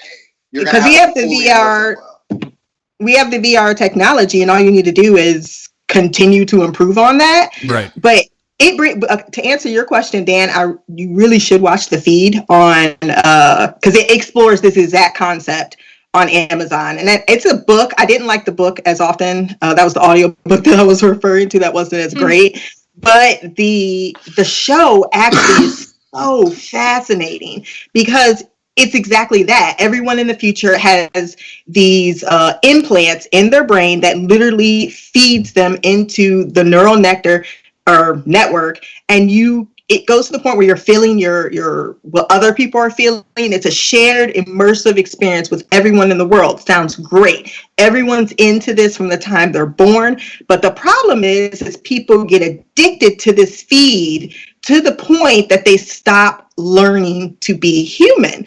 So then when the I ain't gonna spoil it, but this is literally the whole premise of the book. Once that feed comes crashing down, because so many people have been addicted for so long using their eye movement and stuff, it actually creates medical problems. And when everyone's disconnected, more than half the population die.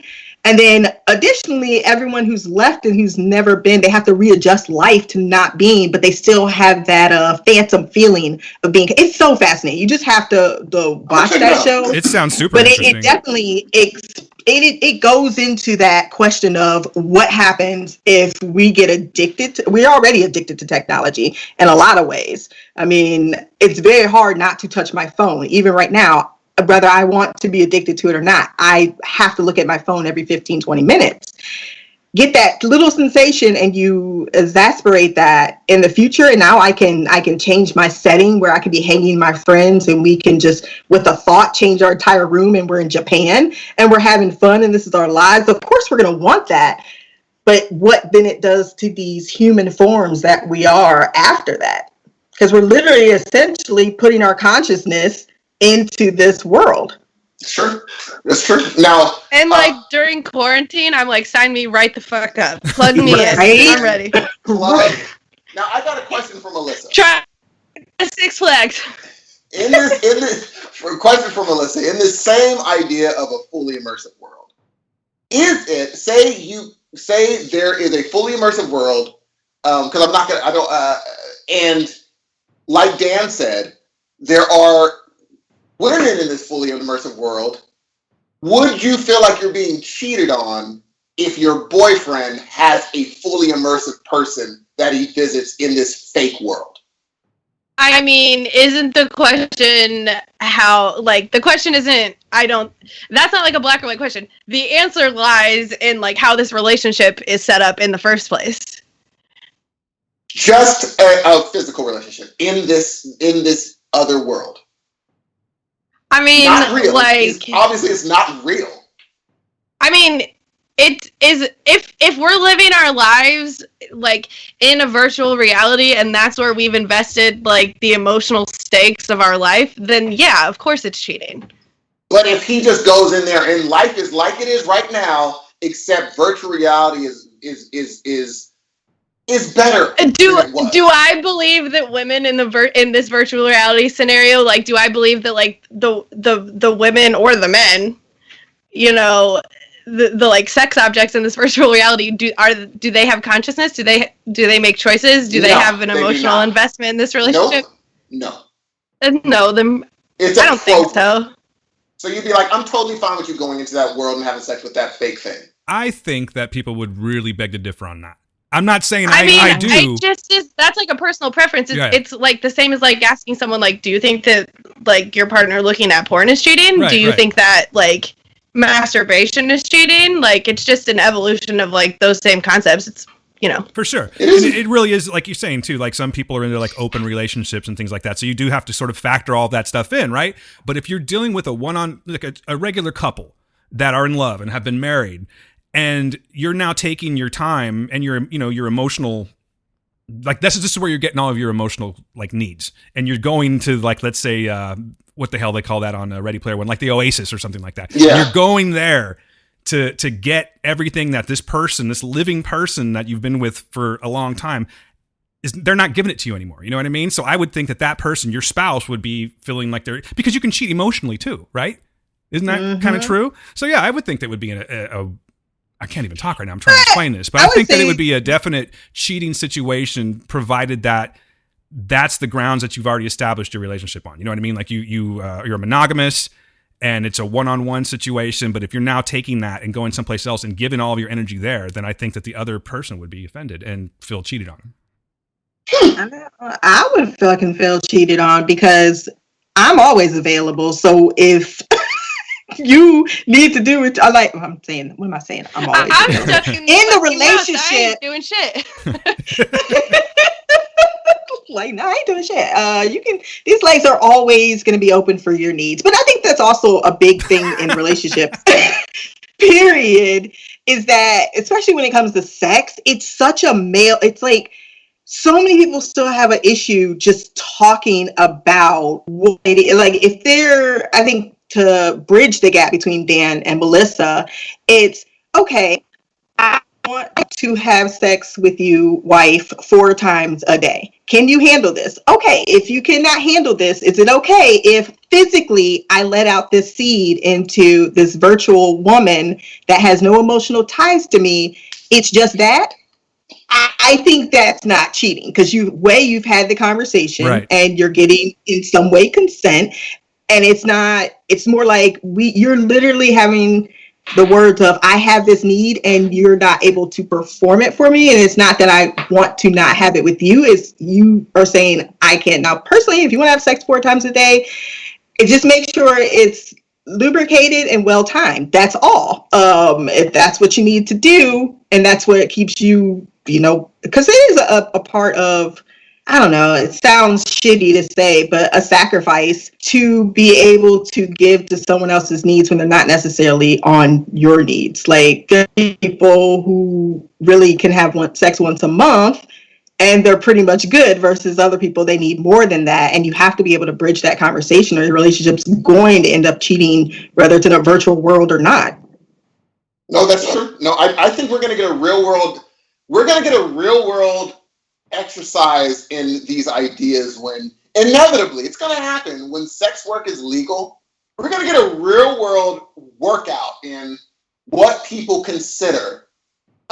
Is that okay or isn't it? What's an emotional tie? It's just physical. I'm just visiting this person and coming back home. We're going to get a real world exercise. We're going to start hearing stories about, well, How is that working in America? How is that doing? Is it affecting the relationship, or is it literally you couldn't even tell until, you knew that this was happening?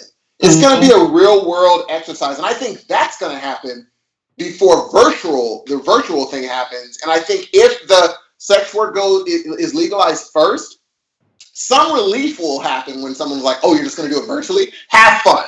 As long as you're not going to Cindy, or as long as you're not going to Johnny or The Rock, or whoever you go to, and you go ahead and stick right into the daggone virtual reality, fine, have a ball. Because they're going to rather that than perfectly legal sex work down the way. For sure. So I think that's going to be the balance. It's going to be like, no, I'd rather that than the other thing. Sure, have fun. Have a ball.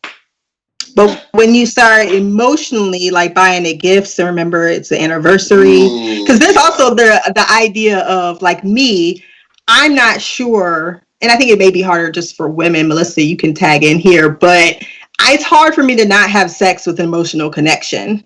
Even if it's just, I don't want that to happen, pillow talk gets you every damn time. What do you feel, Melissa? Here's the thing. If you, and that's the royal you, but like, I don't want to get too much into like my own personal life. No, the thing about it is, like, if you keep going to the same person, it's feelings. So if you want this to be happening and you want it to not be feelings, you gotta keep it moving. You gotta keep a rotation. That's agreed. Keep the train rolling. No, that's true. And then here in the year of our Lord coronavirus, you can't be keeping it moving. You have to find the one person who's in fucking isolation and they're not sick, and then that's true. So it's gonna be feelings for everybody. That is so. I didn't even think. I bet you there are feelings going around that they're like, I thought this was supposed to be totally. Oh no, like, there's also divorces going around. Okay. Yeah, it's feelings, whether those are good feelings or if they're bad feelings. But quarantine is feelings. That is what we have learned. I guarantee some people are like looking at their significant other and been like, "Have you always been like this?" Yeah. I just want you're never in that house. I'm gonna kill you, bro. Exactly. You get to escape them, and there's no escape right now. Like, who came out and said Kristen Cavallari and whoever? But 14 years. Collar. Yes, 14 years, and just during the Rona. I hate this. Did you read what they said about like the reasons why? What was it? No. Like the divorce papers cite like inappropriate marital conduct. So that's like abuse or cheating. And then she requested 100% custody. So it's like, okay, did he hear her? I need to know. Because there's only so many reasons, because she said that it'd be like unsafe for them to cohabitate now. And it's like emotionally unsafe or physically unsafe. The people need to know. There's definitely some form of abuse. Watching Laguna Beach, and I need to know the answers. I would say I wasn't that invested, but now I'm curious. Wasn't he an NHL star? Football. Holy cow! Really? Well, you don't know who Jay fucking Cutler is? No, I had no. Did you know? He's a football player. I guess maybe because I live in Chicago. It also could be that I'm like so shitty at sports and I don't follow anything. That's probably the main reason why. So am I. I want it to be known that I also do not follow sports, but he was the quarterback for the Bears. Girl, you saw Look at this Chicago fan. And you cannot escape like Bears talk living in Chicago. So is he still a football player or no? Couldn't tell you. You went one step over the line, Steve. Had all the information, I was like, so does he still do that thing? I have no idea. Could not tell you. If I find out that he hit his wife, I hope he doesn't play fucking football. That's a whole entire thing, and this is not a sports show, so we don't need to talk about how Melissa hates the NFL. Oh, listen, I could go on for hours, but if they took away everybody that hit their wives in the NFL, I think there'd be like 8 there wouldn't be an NFL. I'll miss it. There'll be like people throwing to themselves. And be like, well, I caught it. That's a bold statement, Steve. Hey, listen, bro. But you're probably not wrong. Listen. I would love that. I want that to happen badly. Yeah. If you beat your wife, you don't get to play violent sports anymore. Sorry. That's very, that's a very not a consequence. Everybody, no one cares if you're a domestic abuser, which sucks. But I also, after the Rihanna situation, I'm not so quick to always jump on the man, even if there's a domestic situation. I hate those because I grew up in one for 15 years. It sucks, but I find myself with these, women. I want to talk to them. Like I want to ask Kristen, okay, so was he having this violent behavior? Did you in any way? And 14 years is a lot to deal with someone in abuse. And I don't know Kristen very well, but she seems like someone who has a lot of agency on herself. She's got her own line and all this. She's got money. She's got means. She's got both. Not those same things that typically, when you hear in an abuse relationship. So you wonder, why did you stay for 14 years? Was it just love? But then you have to also ask her, what were you doing? Because Rihanna, I'm really surprised that someone would hit you in the face if you smack them first and you're both drunk. You're asking for a situation to happen.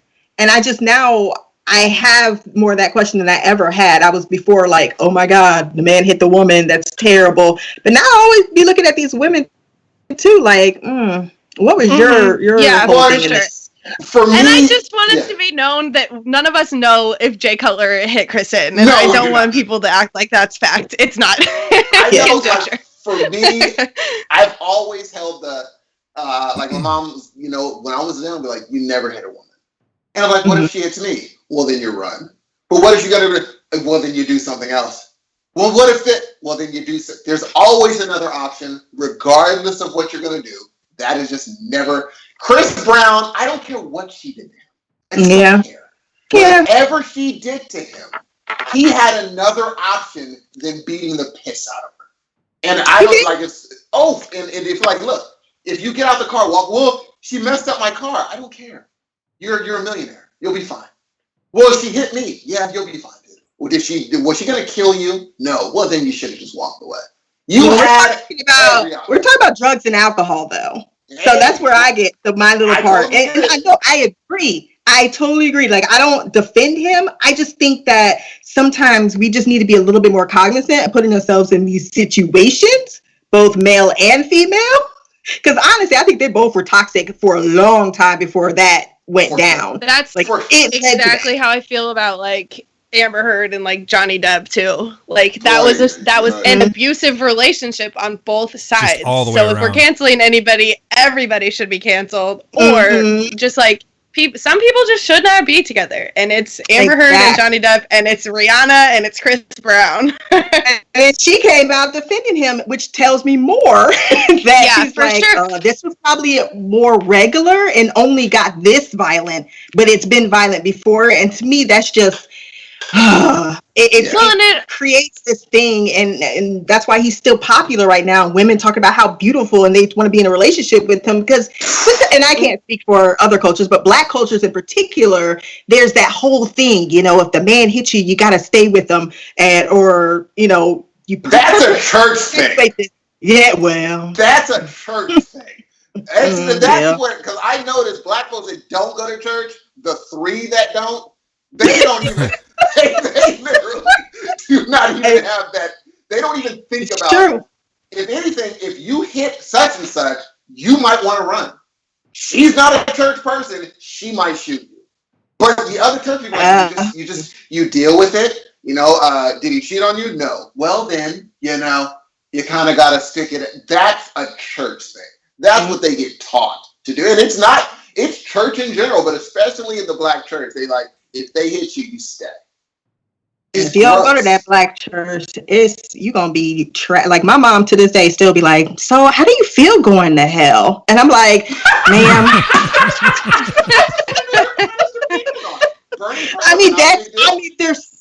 they're so on. Like, if you do not go to church, everybody, my entire where I work, man, I'm like the black sheep, literally and figuratively, because I do not go to church. And you try to have these conversations, like I try to have conversations with my mom, but there's just like this block there. That I think that there's some truth that you're saying that is another issue. Oh yes, yeah. It's just again, like you said, if it was up to me, NFL would be done. But the NFL would be done for so many millions like a million different reasons. Whether it's you're knowingly hurting people. I'm all the way with it. Yeah, you're knowingly hurting people. You have these kids coming up wanting to be an NFL player. By the time they get there, they already have CTE. They already are injured, and they're like, "Well, we'll get better helmets," and they never do. And I was like, "Okay, well then stop it. Just call it a day." We're like Dan and I were talking. Like Dan and I were talking about the UFC, and we're like, how close are we to the Roman Colosseum? How far? Like, really, how far are we to it? We're on our way. Where it's just like, hey, here's like, you could look at it like we haven't moved that far away from it. Like, all they did was stop, like, actual murder. Yeah. That is so true. Look, and stop putting lions in there. If I was a trillionaire and I was sitting there watching them fight, I'd be like, you know what would be fun? What? You think that guy could beat a lion? Because I just have $1 trillion. I'm like, you think you can beat a lion? I think I'll wake up beat a lion. What's worse is you know what? This is probably happening. I have no doubt that gladiator games are still happening, but like we as the public, they've turned it, as you said, to the Coliseum, but there's definitely private ones going around. I have no doubt. Fight clubs. Yeah, exactly. Here's the problem with me. But good point though, Steve. I bet you that was a gambling situation too. Like, I'll bet you 20 whatevers that this dude can take this lion. You know what I mean? It probably started off something like that. Something as easy, and it kind of shows the de-evolution of man, where it's like, well, if someone was like, hey, bruh, I bet you we have to start lower. Back in the day, they'd be like, could you take that bear? But hey, do I get a knife in a club? Yeah, you get a knife in a club. All right, I think I might be able to take that bear. Now we'd have to be like, I bet you could not take that Labrador. The Labrador's crazy. Do you think you can take that Labrador? I was like, I don't know, man. I got a knife. Yeah, that Labrador looks really mean. We're not tough anymore. We are just not, which is why when we watch UFC, we kind of invest. What if I was that guy? I'm like confused. Do you want us to kill lions? Because you won't even kill a cockroach. Oh, no. If I see a lion versus a man, I'm rooting for the lion. It's not even right? Because I'm rooting for the lion. Like, if the lion gets cut, I'd be like, oh. You always got to root for the animal. Yes. Did you watch Tiger King? I listened to the podcast. I did. Tiger King. I watched the first 2 episodes and then I said, no, thank you. Okay, see, y'all made me I'm so mad at everybody that made me get through this, but it's actually educational because one, I found out there are more captive lions in the United States than there are in the wild. There's 2,000 in the wild. There is over 6,000 in the United States. So that's one, really creepy and weird. And we also now know that there are a lot of people with money who have lions in this country and we're still breeding them. Mm-hmm. 2, it's a huge money-making thing called cub petting because everyone says the same thing. It's so cute. Like, I never knew anything about cub petting, about how deep this was, and that there is this subsect of society that it's a cult thing around lions. And the reason that everybody who owns big cats also decides to have a harem or like be a cult leader is because there's only one type of person that wants to like have ownership over an animal that can fucking kill you, and it's the same type of person who wants to have ownership over human beings. Fucked up people.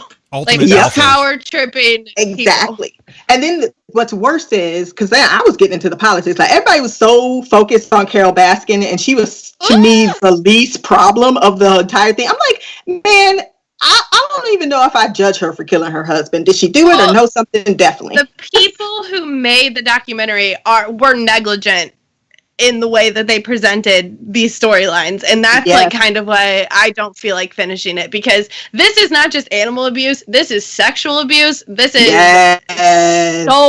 this is so many things that I just like I'm stuck in my house. I'm trying to watch the fakest drama scripted. Like, do not bring that real life horrible shit into my home right now. I totally feel you on that too, because it's like I watched the whole thing, and for me, it was just more of like I love a train wreck. Do you know what I mean? So I'm a people watcher, and I was just watching that, and that's just kind of how I operate. But afterwards, when I was removed from it for like a week or two, and then of course I heard on PCL they did that great interview with one of the PETA people.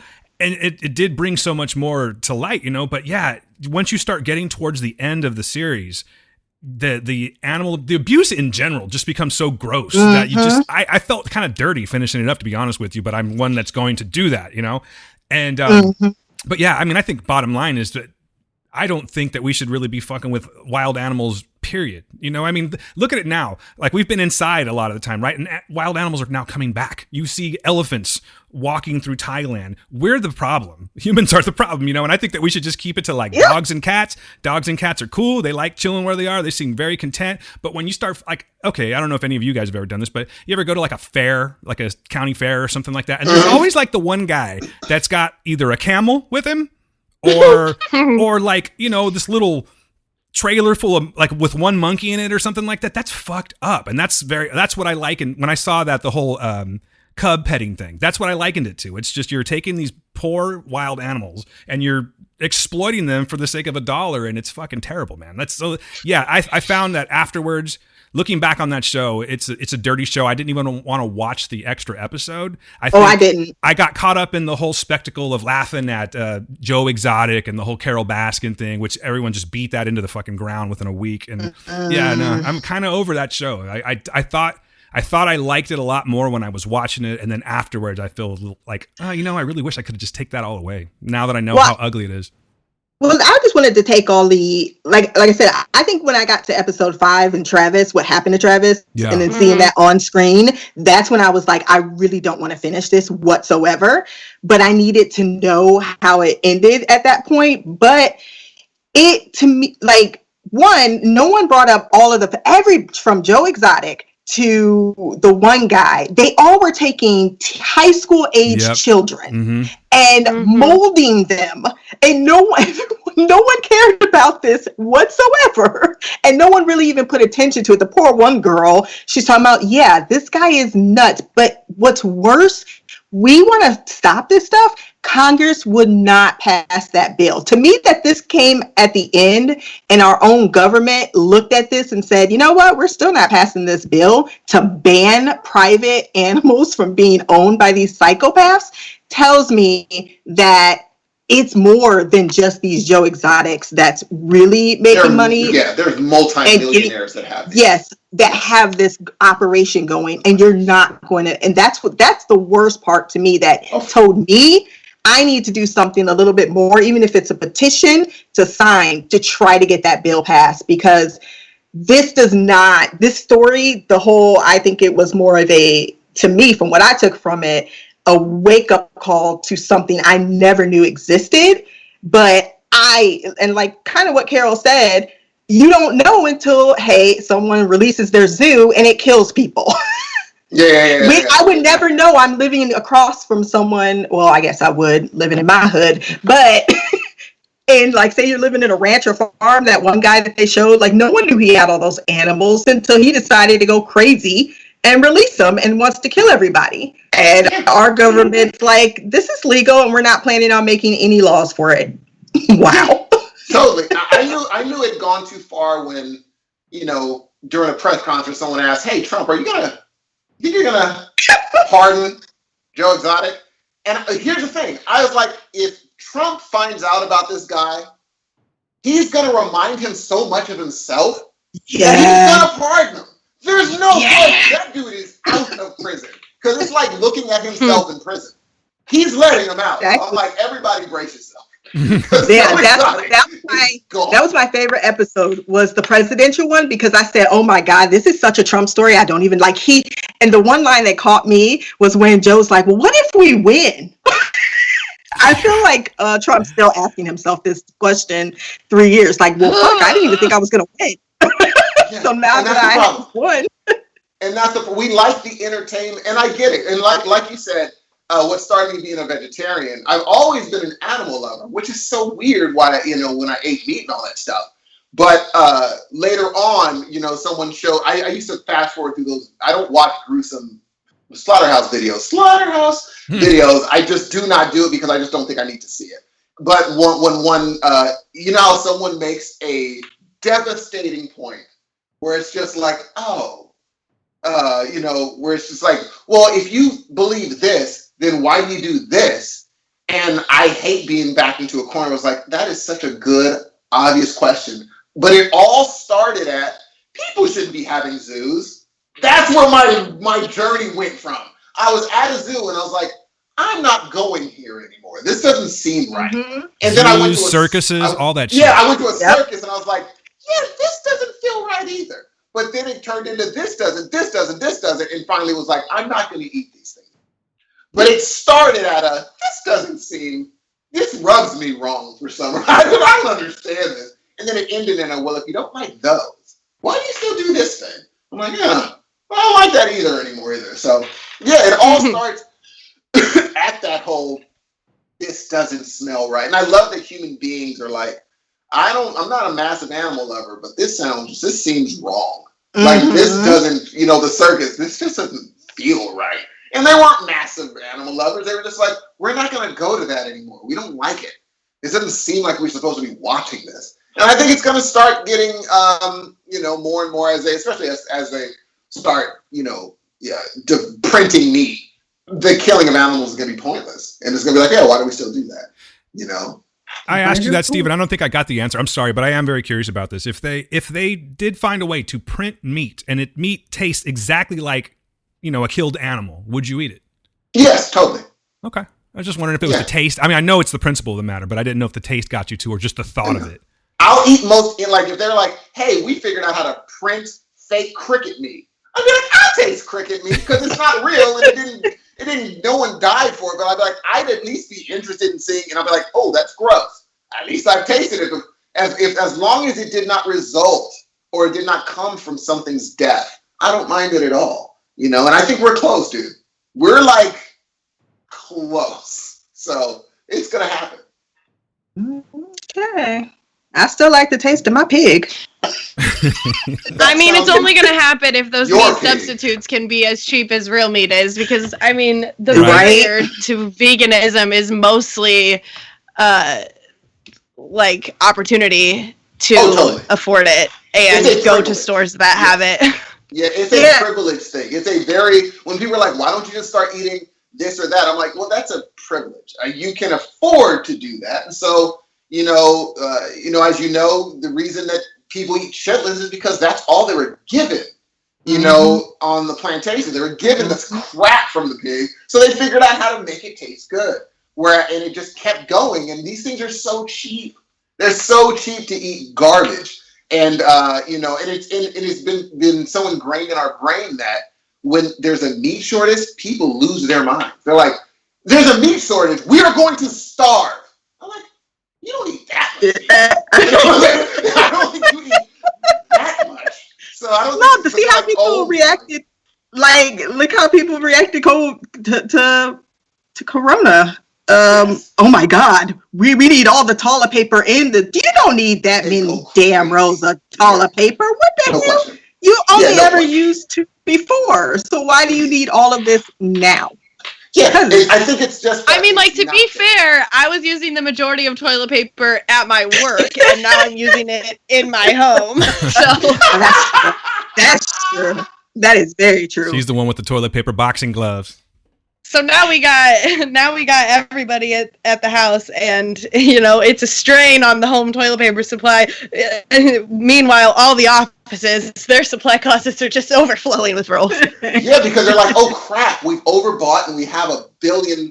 Yeah, they're not going to just stop ordering. And I forgot. Yeah, like you said, you have a lot of people in the house at the same time using toilet paper all the time. It's like, okay, that's going to go fast, dude. But don't hoard it. Like my CEO boss literally said, well, okay, so she showed us what she did, and she wanted to show it as a lesson. This woman lives alone, and she opened her garage door, and I saw more toilet paper than So that's why I'm kind of going off the toilet paper thing, because I've seen way too many people that is not the situation. And it's not the ones who don't have the money. It's the ones who have the money that says, I want to take it all before you even get one because I may need this. That's where I think I'm going with it. That shit's fucked up. I accidentally bought toilet paper because I forgot that I had toilet paper in my closet, and when I got home with it, I was like, I'm the problem. We're all the problem. I remember that. I'm hoarding toilet paper now. Dan and I bought entirely too much. Yeah, we literally bought too much. That remember that time we bought like 40 rolls, G, on the pod. Actually, yeah, but I think I bought the perfect amount for my household. You know what I mean? I didn't necessarily hoard it, and I only had like what I had. I don't think 25, what was it, 25 rolls or something like that? No, it wasn't even 25. It was like 12 rolls or something. That's not really hoarding. Were they double? You know what? That's none of your business. You stay out of my business. Mind your business. Because a double roll. Hey, I told you I fuck with the Cottonelle. It was the Cottonelle. Okay, one, Cottonelle is not as fancy as you think. You need to move up to Charmin. No. I'm just telling you, but here's the fancy part. It has aloe on it. So does Charmin. I'm just saying, it was a treat. Softer. But hold on, Dan. Have you had a talk with your family about that? Have you ever had to be like, people? Or do you just say, no, just use all the toilet paper you want? No, I have this talk. I'm telling you, I didn't know that. I am the anomaly in the house. You know what I mean? I'm very minimal with that stuff. But literally, I'm not kidding. You hear, it's like, goddamn. And if I'm not hearing it, I'm unclogging a toilet every couple of weeks. You know what I mean? So yeah, there's definitely male or female. What's that? Male or female? Yes. Yeah, females, right? Both, actually. But yeah. See, the females, that's just natural. I completely get that. I'm talking about just a gross usage of it, though. Like, there's no reason. I'm not even trying to be funny with the whole tick, tick, tick, tick, tick. That's a thing I hear. You know what I mean? That's just calm down on the toilet paper, people. We don't need to use that much of it. So you don't think this toilet paper you lasted is going to last you another 2 months? No. I'm already needing to find more. I'm still on the see that's the. But you're also just two guys in the house. Yeah, it's only marginalized, so it's kind of an anomaly. But if it was not just marginalized, if it was like 3 other people, I'd be freaking out now. I'd be freaking out right now. I'd be like, but not really, because Save Martin always has toilet paper, G. I'm like, I get it. Y'all have toilet paper. I'm not gonna buy any though. Yeah, they have a ton of toilet paper, G. I don't know, man. I'm not seeing this ton of toilet paper, so it's a little freaky right now. Like, I'm legit. I need to get like a bidet or something because people are tripping. People are tripping. Bidet? What's that? Why? Why a bidet? I'm just thinking that cleans your ass. So it's like, I get what you're saying. Yeah. I need a bidet. Okay. So you don't want to wipe it all. No, I'm just saying. I'm trying to help the problem out by not utilizing. Because I've seen the bidet in action. You still need to wipe. Yeah. I know. Man, that water pressure is no jit out. Oh, did you use yours? Bro, listen. We need Where's the testimonial? Okay, so I hook it up, and the thing is, I thought like when I turned it on to see if it worked, it sprayed across the bathroom and hit the door, and I was like, oh. That's because I'm not blocking. Yeah, it didn't have a target. I turned it on too hard. Yes, one would think. So I sit down, handle my business, and I turn it on. Dan, listen, Dan. I'm listening, man. I thought I was at like a civil rights march, bro. Like that scene in First Blood, freaking getting hit with the fire hose by Dennehy. Dog. Oh my God. Like you have. I don't know how. I don't want to be too graphic, but you have to empty yourself again. So was it like getting an enema? Yes, that's what it felt like, and I've never had that feeling before. The second time her enema. Entry, and I was just I like jumped up, and I think I might have yelled. Did you love it though? Yeah, how was it? Back down, right? Did you love it? I threw it away. What? Oh, come on. See, you're taking the same approach with the weed that you're doing with the bidet. You didn't dial shit in. Bro, listen. Listen. I can't. That mug. And then the thing is, you were sprinkly clean. I will say that. You were like, But now I bought a handheld bidet, and I like that a lot. That's just gross and dirty. I'm sorry. I mean, why? Because you want to hold it in your hand. You're multitasking. You're putting too much. But you can control the. Now I was going to get one of the toilets that actually just are a bidet, and you can control the water pressure. You can control those $900 joints. Yeah. So I called for it, and I was like, "How do you put it in?" They're like, "Oh, we have to send a person." And during COVID, I'm like, "No, dude, you're not going to just be sitting in the house breathing air. I can't have that happening." But afterwards, I'm just going to buy one of those. Can't be in here breathing air. No. No, unless you walk in here like a hazmat suit, then you have a ball. But if you're just being like, so I'm gonna put this screw over into it, I'm like, yeah, G, dip. We're not doing this. We're not playing this game. G, you're fine. You're fine if you want to have a repairman come into your house. Mask them up. You're fine. I am working with COVID positive patients every time I go into work. You're fine for a fucking toilet changer. That is not gonna happen, homie. I will have them. I did meet someone because they're fixing my outdoor windshield. I think they wanted to come inside. Just cause? Oh, you bugging. Looks nice in there. What did he want to come inside? And I closed the door behind me. I was like, no, we're signing this paperwork outside, homie. Oh my God. Yeah, because he started to be like, he put his foot into and I just walked in front of him and closed the door behind me. I was like, we can do this outside, G. I mean, that's one way to stay safe, bro. I think that is one way. You're going a little overboard. For instance, I have I guess I kind of did the same thing, but this was more of a money saving situation because my washing machine broke, and I considered that, and I considered the calling out a repairman. But two things became absurd to me. One is what we just talked about, that you can in fact stay safe as long as you're masking up and all that. The second one is they're going to probably charge me like $500 for it, right? Get a new damn washing machine. Did you fix it? Yeah. I did. I don't really like to brag, Steve. I'm just saying I changed out the water inlet valve assembly for the washer.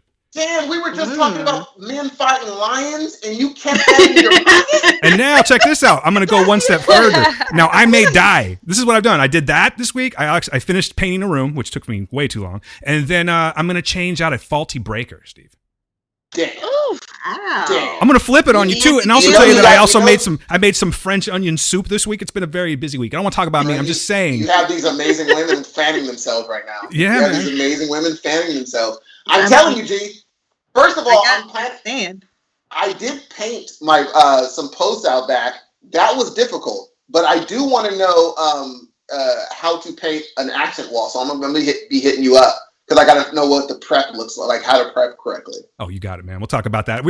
The conversation's too good to go there right now, but yes, we can talk about that for sure. Look at this guy. You're like a manly man over here, Dan. I also want to say I didn't get to tag onto the conversation talking about like vegetarian foods and going to the grocery store. I totally agree, man. My jaw dropped because I thought I was going to give myself, I think I still am, I'm going to give myself a month off of eating red meat and drinking and all that kind of stuff. I'm going to start it today. And I switched up my milk, too. I went to oat milk. You ever tried oat milk, bro? I did not like it at all, G. I kind of loved it. I thought I was drinking. It tastes like not to be love it. It's really good. Ew. I don't like it. It tastes like I'm drinking oat milk. I mean, I haven't tried it. So. I'm going to send you the one.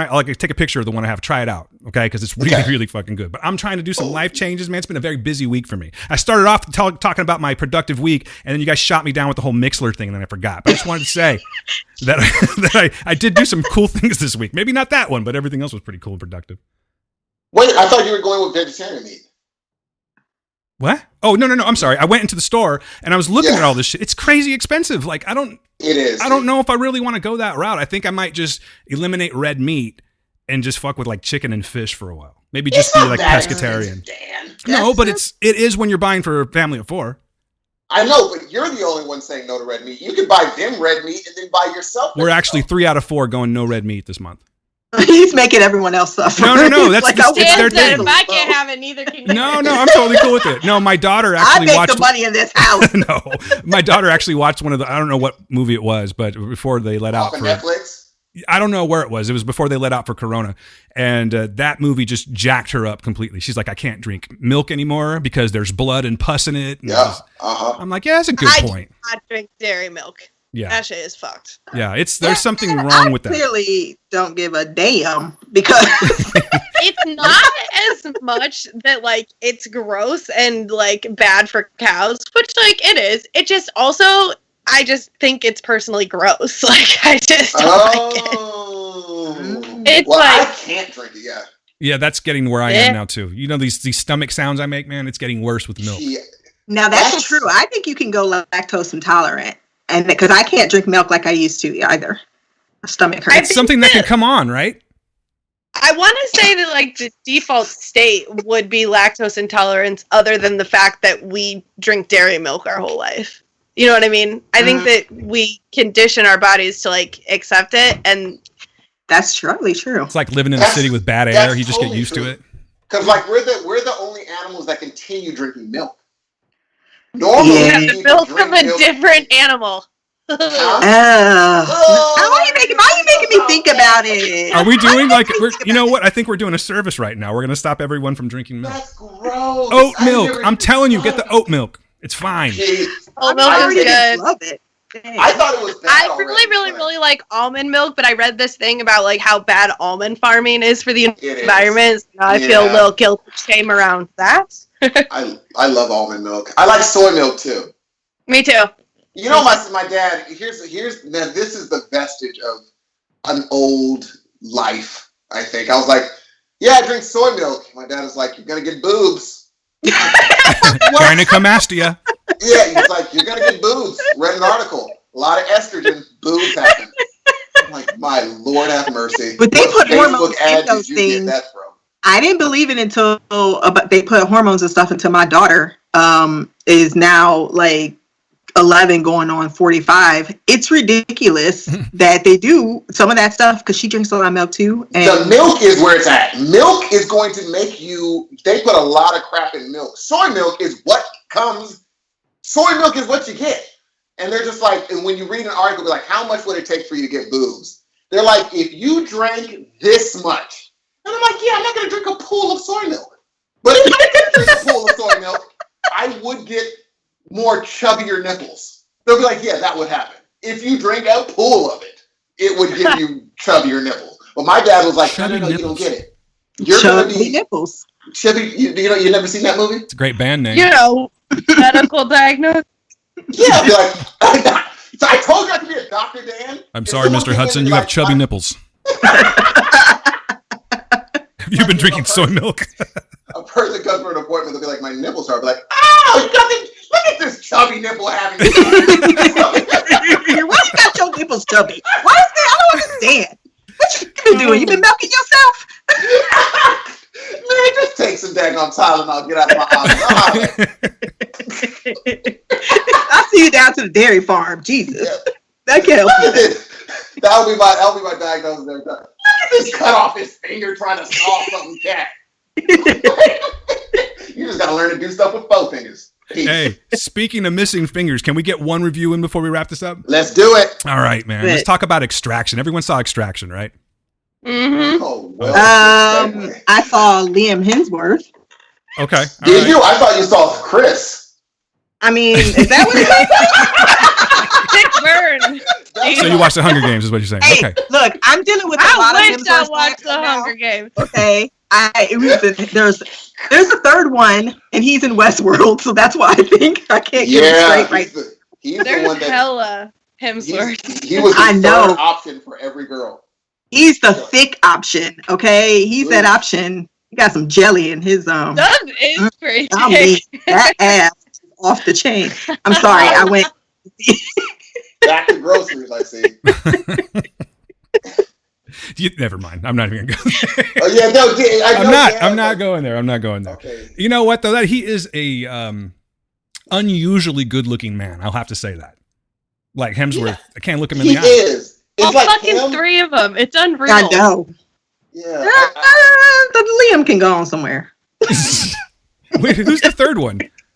Third one is all I know is him as ass. We don't know his Luke, that's his name. But he's on Westworld. Yeah. No, Luke is his name. Luke is his name. But yeah, we didn't know. All we knew is he was a Hemsworth and he was thick. Okay. And that's all we needed to know. So Liam dated Miley when she was like real weird, and so therefore I feel like he's probably pretty freaky, and for that reason I think he's my favorite. And now that's why I think he was canceled. I think Liam I think Liam dated Miley. She was crazy, and then he realized, oh, she's crazy, and left. That's what. But then he married her. Yeah, that's the thing. That's the thing is that he married her. So there's some freaking in for sure. You know what he thought, G? I'm not gonna even go there. You know what he thought? I was like, I'll marry her, and then she'll stop doing this crazy stuff. I'll get to keep the crazy sex and lose the crazy person. I really do not think that he thought that, because only an idiot would think that after Miley Cyrus's behavior. A lot of good-looking dudes, most of them not so smart. That's very exception true. To the rule. Really? Okay. That's a hot take, Steve. Just saying. Steve's coming out with his calendar. Yeah, Steve takes for 2020. Chocolate sexy right here. And one of them I have to do the look as, oh, I didn't know you were there. I have to do that look. I have to get it right though. Oh, when did you come? You know.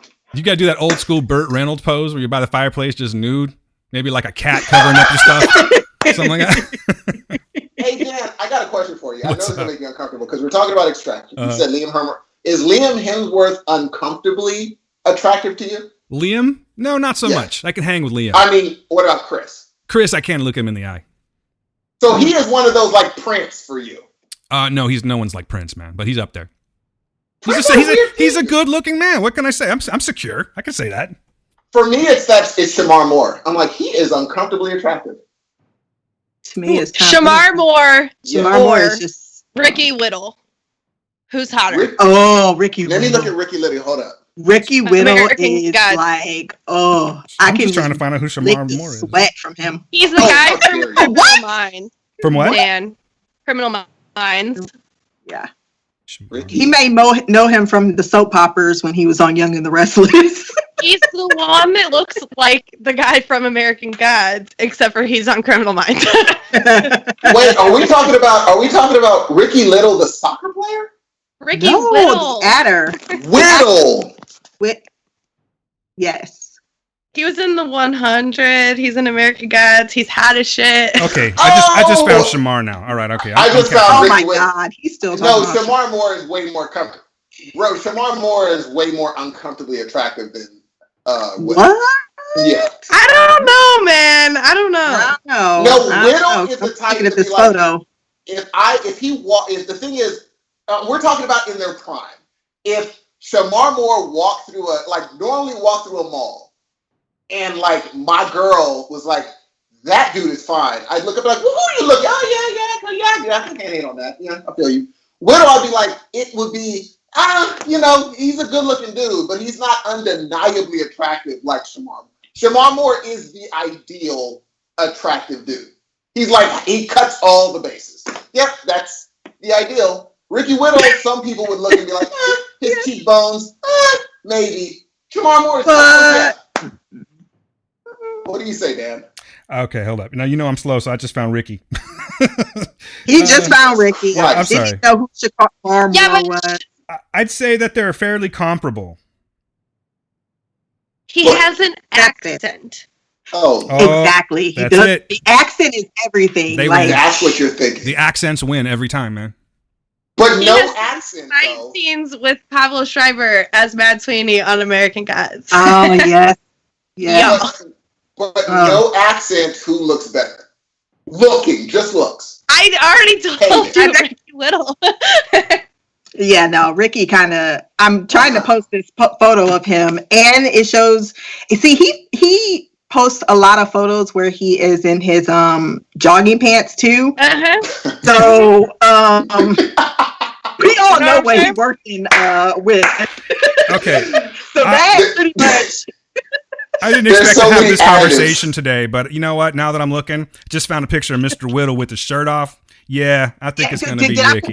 It's the one that I just That's posted. what I'm talking about. The photo one. Like, you can't, there's no comparison. There's none. Okay, that's fair. I mean, Shamar ain't never looked that good in his jogging pants, and I love him. I've never seen Shamar Moore in jogging pants. Oh, you need to find those photos. They're in there. Steve, you haven't lived. No, I'm just kidding. I know you have not lived until you see this man. All right, so we've established that there's some handsome people in the world. Very, very handsome people. Let's talk about Extraction. Chris is among them. Yes, Chris is among them. So let's go around the board here. Let's see. Now I want to start with Melissa because I think I already know the answer to that. What did you think, Melissa? Yeah. It was fine. I mean, I told you that I was going to watch 1 hour of it and we'll see. And like, I found myself accidentally like looking at my phone doing something else. And I was like, all right, so that's it. That's when I lost like the full interest. And it was about 45 minutes in. I watched the whole thing, but I let myself do other things. Okay. That's fair. Fold close. So it's a folding close situation. Yeah, it's a folding close situation. As we call it. It's a cross-stitched watch. A cross-stitch watch. That's I like fair. that. That's her rating, a cross-stitch watch. I like it. All right. You don't have to do the wacky rating or anything, but what do you give it, a 4 out of 5 or a 0 out of 5? I'll give it like a 2 out of 5. I love that she's playing along. I'm debating if I want to go like political or not. Yes. I will give it 2 out of 5 packages in brown paper. Love it. Love it. Christina, what did you think? So as someone who did not watch it, because did. as I turned it on, no, I turned it on, and I will say I let it go for about 10 minutes as I was looking through other stuff, trying to get some interest in it. From what I saw, I was like, oh, so this is Jack Ryan on Prime Video and the other 14 different movies that have come before it. So I decided to watch a Spanish Inquisition documentary instead. So if I had to give a rating... Jesus Christ. It lost to that? I decided the grass growing episode of the National Geographic. It was popping off in that Spanish Inquisition, though. You don't know what you're talking about. I'm telling you, I cannot wait. Wacky times, the Inquisition. No better reality TV show than Our Own History. So. Yeah, that is true. Or Our Own Now is true. Yes, so I will give it 0 star. Oh wait, 5. Okay, so I'll give it 1. Hollywood needs to really learn how to write different ideas. Okay. Yeah, like how many times do I need to see a white military person with personal problems and a drinking habit save the day for brown people? Yeah, that is a totally fair. Yeah, I get it. Never mind. We don't actually get their story. They never explain the basis of like this whole thing is just like drug lord gang pettiness, and like it's not explained at all. It could easily be white gangs, or the action star of this movie could easily be a brown person. Like the racial politics of this movie don't make any fucking sense. Yeah, this is certainly a movie that you can plug someone in, because this movie's been done a bunch of times. You know what I mean? Yeah, and if you want to see Chris Hemsworth do action, hey baby, I'm here for it. He could have been in a Mission Impossible movie, which like as far as other than like Tom Cruise, the racial politics of Mission Impossible aren't like this. That's just an action movie for the sake of an action movie, and this is like you cannot say things in the Middle East without making it political, and I'm sorry about that, but that just is a fact of America, and so therefore I don't understand like why this movie exists in this iteration. If you just wanted Chris Hemsworth to do action, which was cool, the dirtier they get, the more I like it, but like you say, he could do action, except he could do it at my house. Jesus. Oh. Just went there out there. Well, here's the thing. I think, like you bring up Tom Cruise, that's why he is one of the smartest movie stars on the screen. He knows exactly what people want to see, how not to put his middling weird, because he's crazy in real life. Yep. He is insane in real life. And somehow he's able to be like, let's not do that on screen. That's that's easy enough. Let's not. And he's smart enough to know better too. You know what I mean? He the money is a big part of it. But he's the kind of guy that knows not to put that shit on screen. He could even kind of slip it in a little bit if he wanted to, but he doesn't do that. And I think that's why he works, even though he's so goddamn crazy. No, well, here's what he's done. He's like, let's take the aesthetic of what I did before on Top Gun and just keep doing that. If it ain't broke, don't fix it. Because we don't need to do anything. Let's add some people of color. Let's keep on doing that thing and not try to be like, let's tackle politics. Nope. Well, and like, if this movie did tackle politics, maybe it would be better. You know, like, I don't think Chris Hemsworth would have been in it. No, he's not even that kind of. No. I will say that I'm glad I finished this movie because I got to see like a really badass lady sniper. She was dope. She was dope. Her outfit at the very end, extremely dope. Fast forward just to find that. Like straight up kill shot, dope. I love that she was in charge of the whole thing. The only thing I didn't like was they made her be like, "Hey, you gotta leave the kid." I'm like, why did they make her say that? Like, I'm sorry, but the kid is done. We trying to get our Skrilla. Let's do because it seemed like she like loved him, but that's never like explored. Like nobody's motivations are like really that much explored. Yeah, not a lot of backstory. The person who has the most character development in this movie is that like, oh, I don't want to say his name wrong because it's gonna sound really bad coming out of my mouth if I can't get it right. The kid who had to chop his fingers off. He has the most character development. That's pretty much it. Yeah, no, you're right. And the thing is, it's like, it's funny because I'm sitting there watching Chris Hemsworth and I'm like, oh my, I'm very interested in what his backstory is. He's like, are you married? I'm thinking his wife is dead. So, you knew. Like, he's like, I'm staying with this kid. You knew his kid was dead. That was a good one, Steve. That was the thing. So when he's like, my wife's still around. I was like, if he adopts this kid, I totally thought it was going to go there too. I really did. Please don't go there. By the last scene, we don't know. They have some sort of relationship because the last shot is like, oh, so they do reunite. What are you talking about? We know that. He is dead as shit. Yeah. We know who didn't finish the movie. What? Time out. Damn. Are you for real?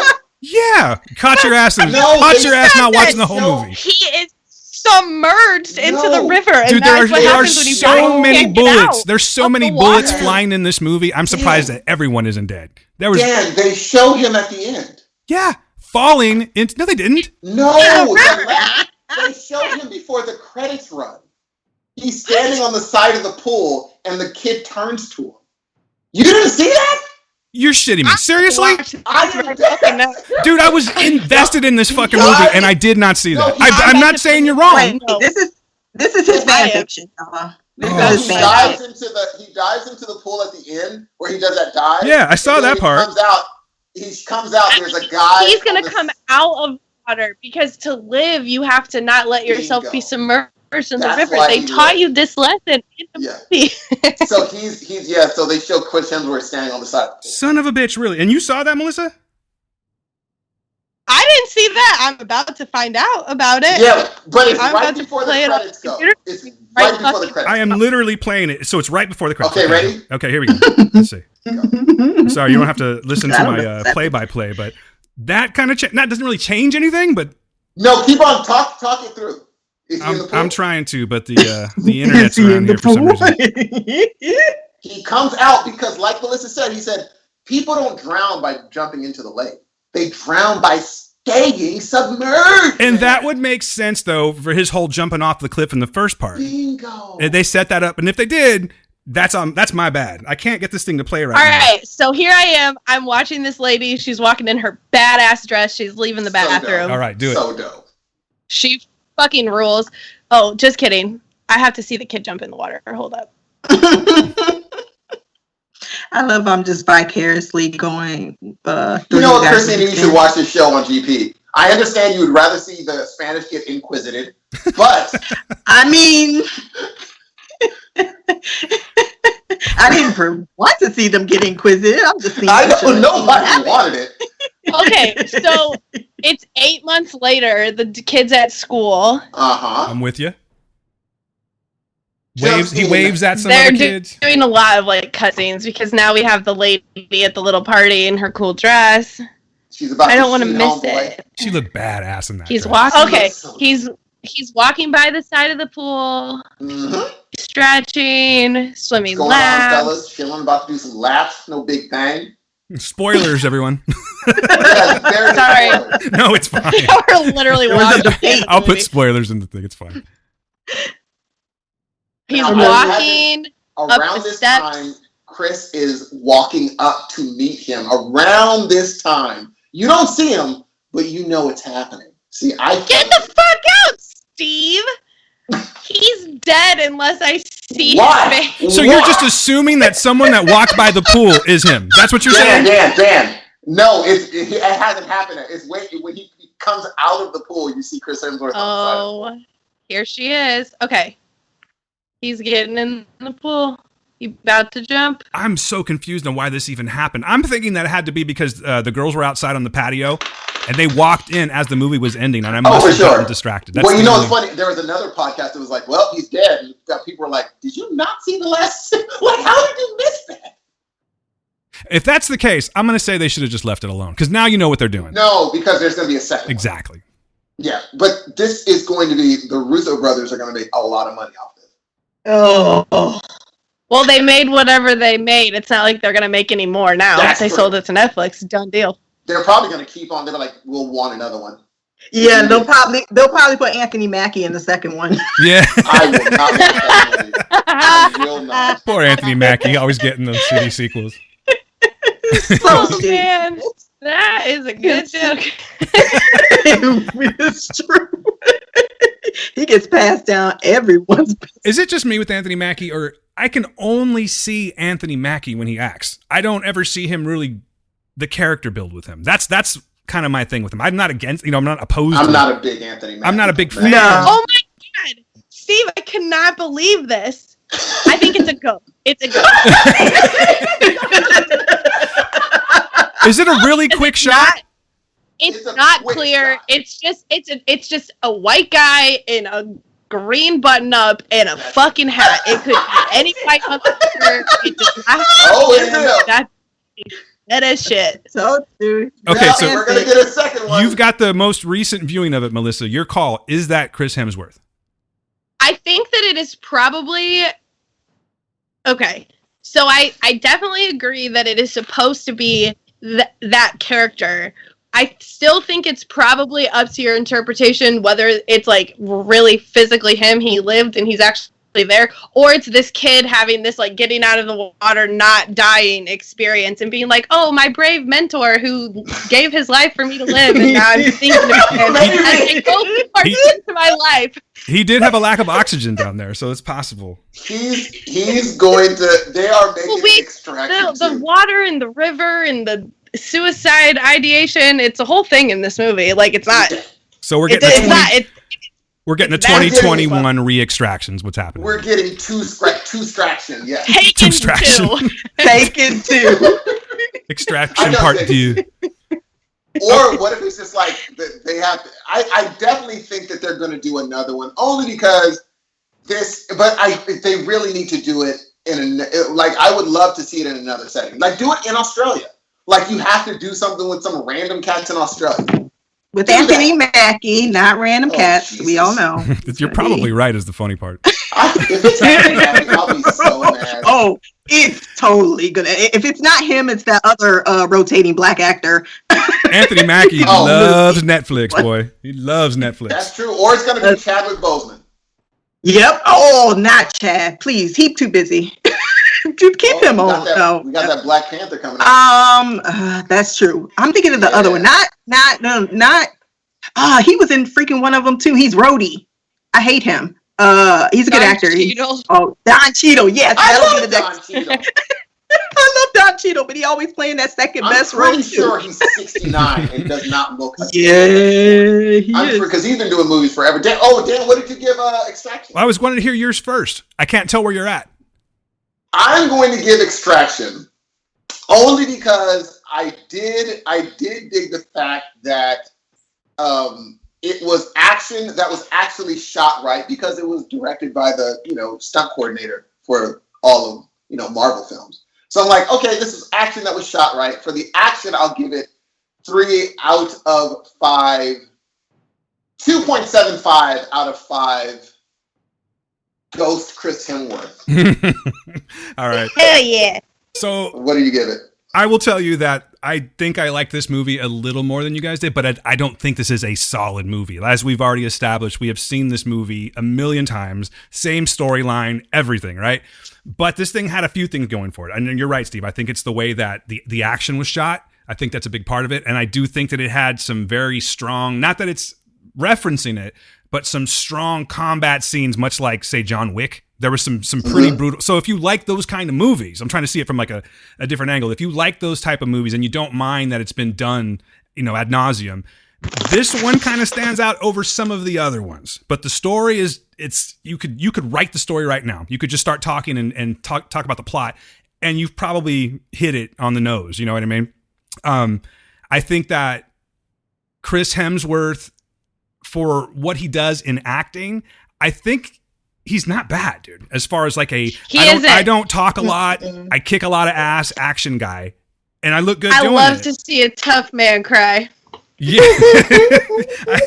Feel your feelings, baby. Well, and he has that low, I'll do whatever. I'm here to extract you. I'm trying to dish you up. Get behind me, Ovi. Yeah. I'll meet you outside. I don't think that there was any bad acting in this, where I've seen it in a lot of movies where it's like, God, this is like, for instance, no, that was a surprisingly bad. Bloodshot actually surprised me too. So this is like a total genre movie where it's like, I'm not really putting that much thought into it. Okay. I'm going to say that I liked it, and I will give it, I was with you, about 2.75 out of 5 falling children. Totally. Now, that's a totally fair. I do think that they can. The only thing I don't like the fact that I'm, in my brain, I don't want them to do this whole brown person. I don't want them to, but I do want to know what happens to that kid that shot Chris Hemsworth. I want to know, what's he end up being? What happens to him? And so he ends up being in the military of his government. You know what that story goes. He's a sniper. You know what? You're just another person that really loves Netflix, David Harbour, in this movie. He was probably the part where I'm like, you know what? I could have done with, like, you needed that character because that's how these movies work. But I wasn't real impressed with David Harbour in this movie. I thought it was very formulaic how he acted, and it's the writing, of course, is really what did it. But just his character in general, it was like so cookie cutter. He was probably the one part of the movie that took me out of it. And like I said, I know you need that because there has to be that conflict between good and bad and who's really on my side and whatnot. But I thought he was kind of like the weakest part of the movie out of everyone. A lot of people I hadn't even seen before. The kid, Ovi was killing it. He was great. Especially that one scene where he was a good little crier too. Yeah, he was. He was. That scene in the bedroom when they were talking, he's talking about his son and everything. That was a real beautiful scene. So I think that this movie, there are some not takeaways, but there's some things that they're a little more plus than minus in this one in comparison to other movies like that. I've seen way worse. But I kind of liked it, man. I thought for what it was cool. I was outside of this whole Ghost Hemsworth thing at the end. I was fully tuned in. So yeah, it was cool. I mean, I wouldn't say everyone needs to stop what they're doing and watch this movie, but guess what? You're not doing shit right now. So if you're bored and you want to watch a movie and you like that kind of thing, I think it's fine for that. It's not excellent. Like it's a fine movie. It's not an excellent movie. It's but it's better than some. It's fine. Yeah, it's fine. I would say if you want a one person going after everyone on his own, there's 2 movies you can watch. You can go The Night Comes For Us. Amazing. I'm going after everyone myself. And go back and watch Man on Fire. If you want to watch or The Equalizer. If you want to watch like brown person saves brown people, you should watch Hotel Mumbai. I heard about that movie. No, she didn't. Is it with No. That's with Don Cheadle. No, that's Hotel Rwanda. Yeah, that's Rwanda. Is that with Dev Patel? Dev Patel. Yes. Okay, there. He's hot. The name's so nice you say it twice. Unless you couldn't tell. He's hot. Hotel Mumbai. Okay. Yeah, I've heard good things about that. Armie Hammer in it too. And so like Armie Hammer is like the other like lead, I guess, but like the movie is like emotionally about Dev Patel's character. Is he able to fight? Yeah, and he's like an everyman. Like, he works in a hotel, and then he gets put in this like extraordinary situation, and he's like, "All right, we kill people now." I fight lions now. Don't know if you got the memo. Yeah, I feel you. I'm all over it. Then Hotel Mumbai, done deal. Miss Christina talking about with Don Cheadle. I know that. I beg to differ. He was on my mind. He was on my mind. Hotel Mumbai. I'm waiting for y'all to just watch Dark, you know, and so I can talk to y'all about Shut Up. I'll make sure to do a review for the Spanish Inquisition for you. You know what? I'll be like, you mean like when Hitler was doing stuff, right? Yeah, I'm here. That was not the Spanish Inquisition, sir. I'm gonna need you to get your dates right. Yeah, You gonna come for me, okay? I'm gonna need you to come with that. I love that movie, Hotel Mumbai. Rwanda genocide, yeah. I got it. No need to recap. Next question. I probably watched the documentary on Rwanda too. Like, let me get the real deal. Woo, that's funny. I'm so sorry. Right, I feel like I'm totally shoehorning this in, but I just wanted to recommend a couple of things that I did watch, and you guys feel free. I'm going to make them really quick because we got to get out of here. But I got to get out of here in like 2 minutes. Yeah, we'll do this real quick. The Midnight Gospel on Netflix. Has anyone seen this? Nope. All right. Nope.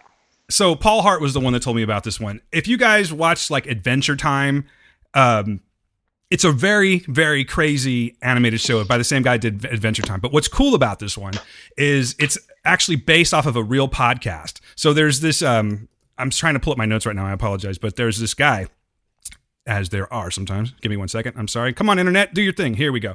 All right. So Duncan Trussell is a guy that does a podcast. Trussell.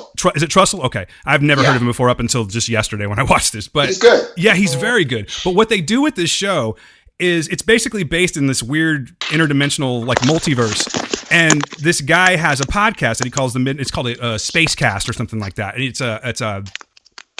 it's basically what he does is he goes to this universal simulator and he picks a planet or a universe and he goes to it. And what they do is they insert the real conversation from the podcast into these crazy, absurd animated shorts.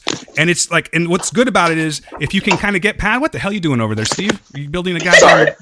Taking apart a bicycle or something like that? I actually was. Jesus Christ. No. It's like, why can't I concentrate? Oh, that's why. Steve's building a house. No, but anyway, no, it's really cool. Like, you should check this out just because I don't want to talk too much about it, but if you can kind of get past the first couple of episodes, because sometimes the conversation doesn't really line up with what you're watching, so you're sort of invested in one or the other, but they kind of start getting it right around episode 4, and it's fucking brilliant. Like, it's so good. You just have to either lock on to the conversation and be able to watch the visuals or one or the other, but the conversations they're amazing. And they talk about anything from like, spirituality or like the benefits of medical marijuana or self-worth or magic, just all these different things because there's all these different guests that he's had on from the show, but they find a way to work it into the animation and it's both hilarious and brilliant. So I won't spend too much time on that, but I do want to recommend that one to everybody. Another one that I want to talk about real quick is I saw the season finale of Dave. And Dave has fastly become like my favorite show to watch week to week. I'm sad it's over now, but even if you're not into Lil Dicky, like just get off the Lil Dicky part and just watch the story of this guy named Dave Bird. And it's fantastic. I mean, the writing's great. I've talked about it before. It's very much like Atlanta meets Curb Your Enthusiasm, but there's more to it. And it never ceases to surprise me at how good the episodes turn out week to week. I can't really fault that whole season at all. Like, it's just a perfect season in my opinion. I'm giving that one a 5 out of 5 easily. So if you have FX and you haven't watched it yet, or you have Hulu and you don't have FX, it comes on the day after. It's called Dave and it's starring Lil Dicky, or Dave Bird as he's called. And it's just fucking phenomenal. I really, really can't recommend it enough. And then lastly, I'm just going to say that I watched this, but Steve, I think we might talk about this weekend, hopefully, because I know you're going to watch it. The Beastie Boys story. So if you guys haven't seen Beastie Boys story, and you're even remotely close to a Beastie Boys fan, or you just like a good documentary it's a little bit documentary, it's a little bit TED Talk, it's a little bit theater, check it out. It's so fucking good. It's the best story ever. I'm a huge Beastie Boys fan, but I'm going to save this for the next episode. But I'm giving that one clearly, that's almost Endgame, Steve, is what I'm talking about. 5 out of 5, but that's because of my fandom to the Beastie Boys. I grew up with that shit. Soundtrack of my life. So check it out. I lost everything. Dope, G, dope. I thought I was in an empty room for a second. No, but we were letting you go, bro. I was like, you guys check it out. That's all I heard. Just crickets. But anyway, yeah. So that's it, man. No more dumb sound effects. It's time to wrap it up, unfortunately. And I got to say that I'm kind of sad to do so because this is one of the most fun podcasts I've done in a long time. Yes, dude. Yes. He said that to the people last week. I mean, I'm not trying to insult. You know what? We just keep getting great shows. But honestly, you're both fantastic. I want to tell both of you that you're fantastic to talk to. I like that Steve and I could just kind of kick back and just listen, and you guys had a ton of shit to say. So thank you both for being on. Before we go, Melissa and Christina, do you want to tell these people where you can be found? And I know you already talked about your shows, but please give yourself a plug. Well, okay, you can find me on Twitter over there at Mellow Yellow, which is MELLO Yellow. Or you can listen to me talk about movies through like a feminist liberal politics lens at Wild Pretty Things. Or you can hear me discuss whether or not Mad Men holds up on the show Still Great Bob. Right on. I'm trying to find which Mellow Yellow you are at. Are you the one Mrs. Banana Pudding? No. Double O's, both sides, right? It's just Melissa. MELLO Yellow. Oh, I found it. I will be subscribing. Oh, you're making connections here. Awesome. We're These new friends having cast right here. For follow. You got one more in. I love it. All right. So I guess that leaves me. I do Black Girl Couch reviews usually once a day. Yeah, crazy. Doing anything from CW shows to Expanse to Dark. Right now we're doing Westworld. We're going to start Counterpart. So if you want to listen to a solo voice, but I do have some really fun with some sound effects, you can head over to Black Girl Couch Reviews. I'm on iTunes and everywhere else you can find me. And Melissa, you had a heart attack for a second. What happened? Because I forgot to tell you how much I laugh, and because the 50 Cent song gets stuck in my head every time you use it. The "What up, thug?" That's my favorite. And I'm like walking around my house singing it and shit. There's so many great moments in Black Sails where you could just where I could just turn it into the most ghetto watching experience. Yeah, that's pretty much, if you like commentary on your TV shows, that's pretty much what I do with a lot of sound effects. So it can be fun. It's great. Can confirm. Awesome. I'll put links up in the show notes too. So if you guys want to check out their shows, that's where you can find them. And of course, you can go looking for them yourself. Steve, we got to get out of here, bro. Yes, sir. Thank you very much, Christina and Mellow Yellow, Melissa Slaughterhouse Rules, for coming on. We're going to have y'all again on a bonus or something so we can just bull crap and talk about men fighting lions and such. And the misery of childbirth and groceries and everything. I love the conversation today. Wonderful. I would love to. And the next voice you're going to hear is the dude, the man, the Daneth and the Manathan. Peace out. Ladies and gentlemen, thank you for tuning in or downloading or whatever you do when you listen to podcasts. I'm telling you, I'm not bullshitting you. I had a fantastic time. I loved the conversation on this one. It was so much fun. So thanks to Melissa and Christina for coming on. Thanks to you people for listening. We will be back this week. We're going to do a bonus show at probably, Saturday, Steve? So I'll probably have it out to you like on Sunday. We love y'all. We love talking to you. We love talking at you. And when you talk back at us, we are the heroes of noise. People, be good to yourselves. Be good to the people around you. Peace.